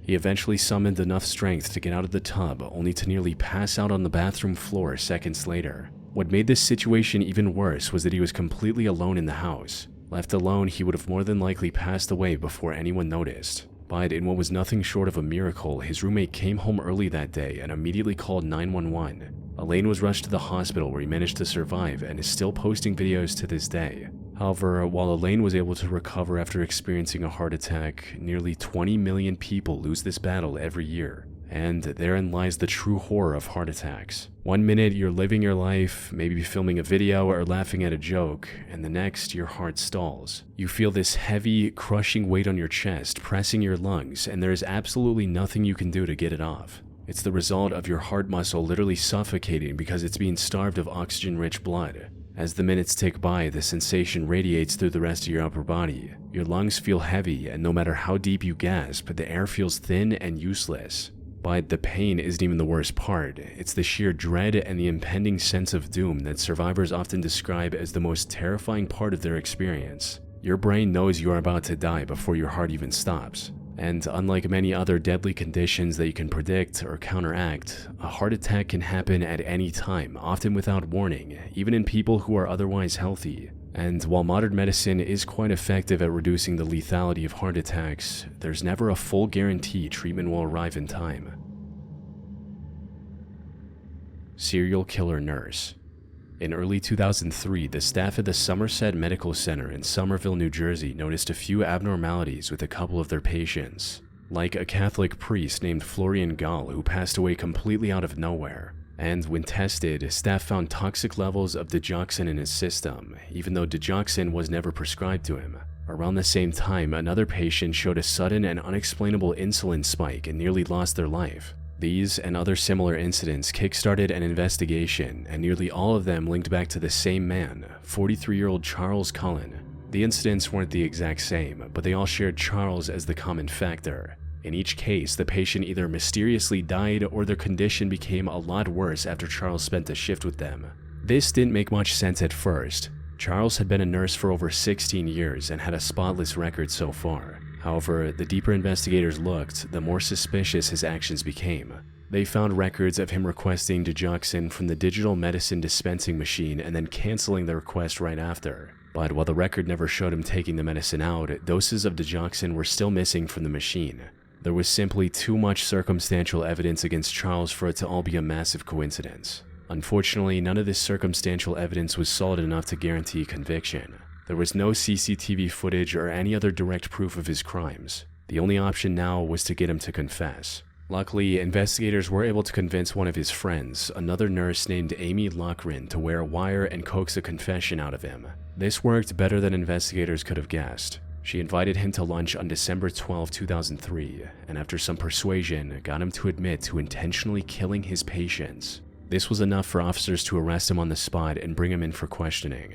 He tried to stay quiet at first, but eventually admitted to taking the lives of 29 different patients during his time as a nurse. Though, according to some estimates, this number could be as high as 400. Charles would strategically choose night shifts with fewer prying eyes and opt to take care of victims who were less likely to survive. He would then either enter the code for some other medicine in the same drawer as digoxin, or cancel the request but then shake the machine open to steal the drug.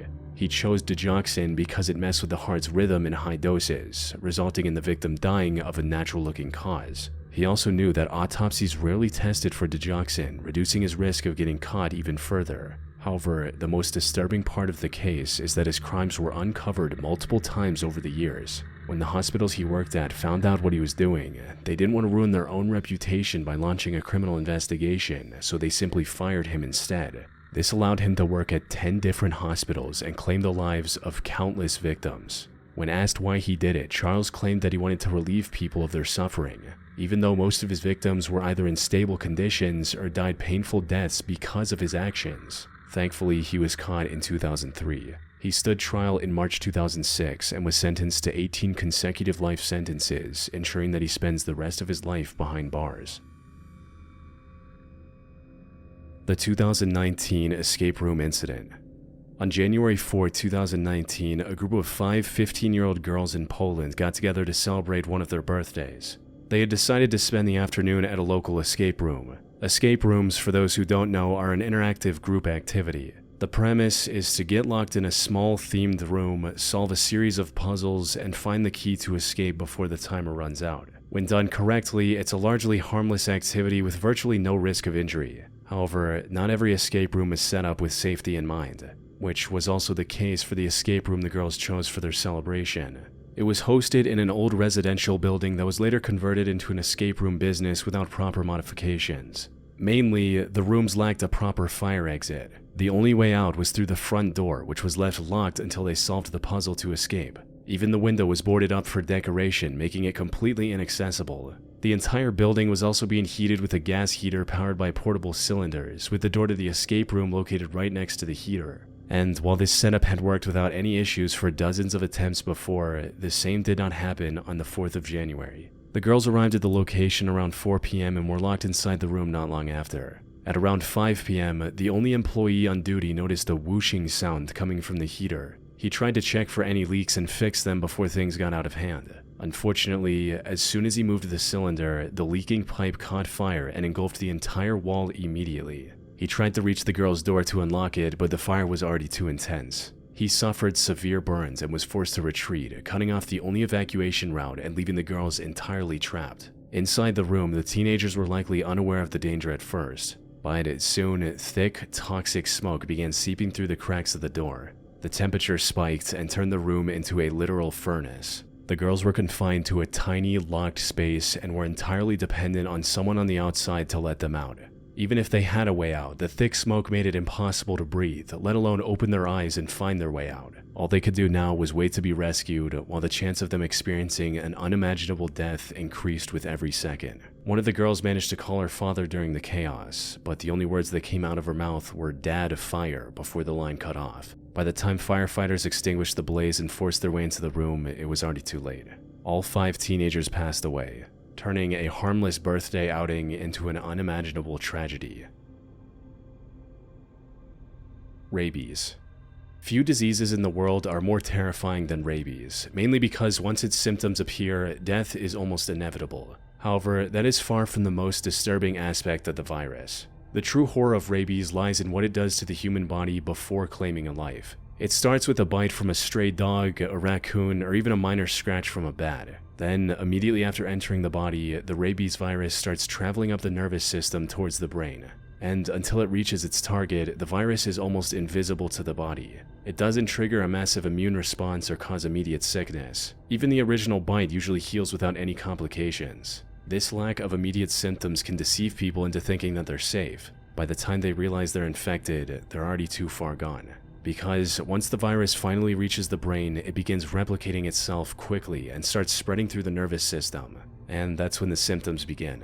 Even then, it can start off fairly tame with symptoms like a low fever, a headache, and general fatigue, the same signs as the common flu. But before long, the virus begins actively destroying brain tissue, resulting in severe paranoia, confusion, and uncontrollable aggression. Victims become incredibly restless and begin suffering from insomnia and violent outbursts. Then comes the most horrific symptom of the disease, hydrophobia. You see, the virus spreads through saliva, so it increases the production of saliva. And to ensure that this saliva stays in the mouth, it makes the host extremely hydrophobic. It causes severe, agonizing spasms in the throat and larynx. These spasms are so violent that they're triggered by the mere thought, sight, or sound of water. You need water to survive, but the second you try to take a sip or even swallow your own saliva, your throat muscles violently contract, inducing a sensation identical to suffocating. Worst of all, this state of panic and aggression only gets worse as the virus progresses, until the human body can't take it anymore and shuts down completely. Now, modern medicine does have a highly effective vaccine. If you receive a series of shots immediately after a suspected bite, your chances of survival are nearly perfect. But the vaccine only works if administered before the virus reaches your brain. If you wait and even a single minor symptom appears, the mortality rate jumps to virtually 100%. There is no cure at this point. There is no last-minute medical save, resulting in 70,000 people falling victim to rabies every year. Because once the first headache starts, you are already dead. Arby's walk-in freezer death. On the morning of May 11, 2023, 63-year-old Nuyet Lee was opening for an Arby's located in New Iberia, Louisiana. She arrived at the location at around 9 a.m. to prep for business before the 10 a.m. opening. This was a part of her daily routine as the manager and something she had done hundreds of times before, and today was supposed to be no different. Unfortunately, that's not what happened. Sometime after arriving at the location, Nuyet went inside the restaurant's massive walk-in freezer to retrieve some ingredients. But when she turned around to walk out, the door slammed shut, leaving her stuck in -10 degrees Fahrenheit. This was colder than many parts of the Antarctic, and unlike people who live in extremely frigid environments, she wasn't dressed for the cold. It wasn't until 6 hours later that her own son, who also worked at the same restaurant, found her inside the freezer. She was frozen solid on the freezer's floor, curled up into a fetal position. Her hands were bloody from trying to pry her way out for what must have felt like hours before hypothermia set in and she eventually passed away. A later investigation of the freezer revealed that the emergency latch that's meant to open the door from the inside was broken.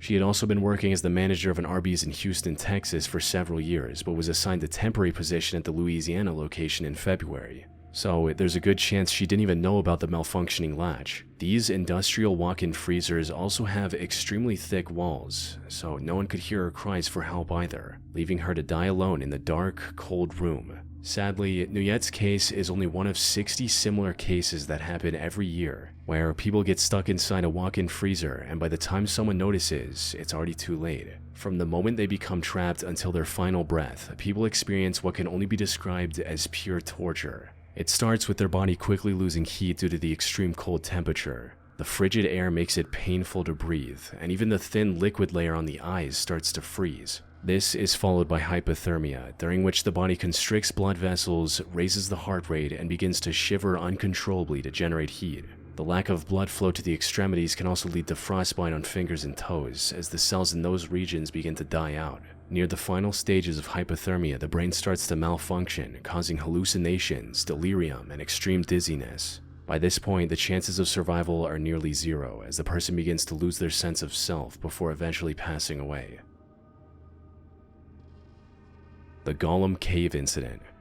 On the morning of August 17, 2005, 5 students from Brigham Young University decided to explore a relatively unknown cave on the nearby Y Mountain in Utah. The small cave was called Gollum's Cave, but it also had a second name, as those who knew about it called it the Cave of Death. Confident in their knowledge of the cave's interior and their ability to navigate it, the 5 students decided to visit it anyway. Blake Donner, Ariel Singer, Scott McDonald, and Jennifer Galbraith arrived at the cave's entrance at around 4:30 a.m. and made preparations to go in. The 5th friend, Joseph Ferguson, decided at the last second not to join them and stayed outside. The others started to make their way in, one after the other, and just a few minutes later vanished completely into the cave. An important thing to note about Gollum's Cave is that it was only 100 feet, or about 30 meters in length, so the trip to its end and back should have taken 20 to 30 minutes at most. But over an hour had passed, and none of the 4 had returned. Worried about their safety, Joseph dialed 911 and told them about the situation. And it wasn't long before police and rescue officers were there, thinking up the best way to reach the 4 who were inside. Because the primary section of the Gollum Cave ended with a small water-filled hole, which then led to an air pocket further inside the cave. The tunnel leading to the air pocket was too narrow to turn around, forcing anyone inside to reach the very end before returning. Something the rescuers couldn't do with their equipment, like oxygen tanks. So instead of going in and possibly getting stuck, they decided to use an air pump to fill the cave with fresh air while also removing water. This not only supplied those stuck inside with fresh air, but also made the rescue mission much easier. What none of the rescuers knew was that it was already too late. Unfortunately, by the time rescuers reached the entrance to the underwater section, all 4 students were already dead. The question now was how. After removing the remains from the cave, rescuers returned to the air pocket at the very end to test the air quality. As they had feared, oxygen levels were critically low inside the air pocket. They weren't bad enough to prevent the 4 from breathing completely, but it was a big enough difference to impair their reasoning. This also made it difficult to hold their breath while trying to return, causing all 4 to become trapped in the short underwater section and drown before help could arrive. Asiana Airlines Flight 214 disaster. On the 6th of July 2013, Asiana Airlines Flight 214 was set to arrive at the San Francisco International Airport at around 11:30 a.m. The Boeing 777 plane had taken off from the Incheon International Airport near Seoul, South Korea about 10 hours earlier, and other than a 30-minute delay due to weather, the flight had gone exactly as planned. But this would change as they were about to land. As the plane approached the runway, it was 2,000 feet lower than it should have been. By the time the pilots realized their mistake, the plane was already too close to the ground. They tried to course correct at the last second, but that only made things worse. The plane crashed into the seawall, losing its tail and left engine in the process. The main body of the plane slid across the runway at extreme speeds before catching fire due to the jet fuel that was now spilling everywhere. Fortunately, with the crash happening near the airport, rescue workers were able to reach the scene in seconds. Of the 307 people on board, 187 were injured by the impact or the fire, and 3 lost their lives. However, among everyone on that plane, no one suffered a fate more tragic than 16-year-old Ye Mengyan. Ye wasn't wearing her seatbelt when the crash happened, resulting in her getting ejected onto the runway. She was severely injured, but according to the autopsy reports, she was still alive. She had survived such a violent event against all odds. There was a strong chance of her pulling through and recovering if she had received immediate medical attention.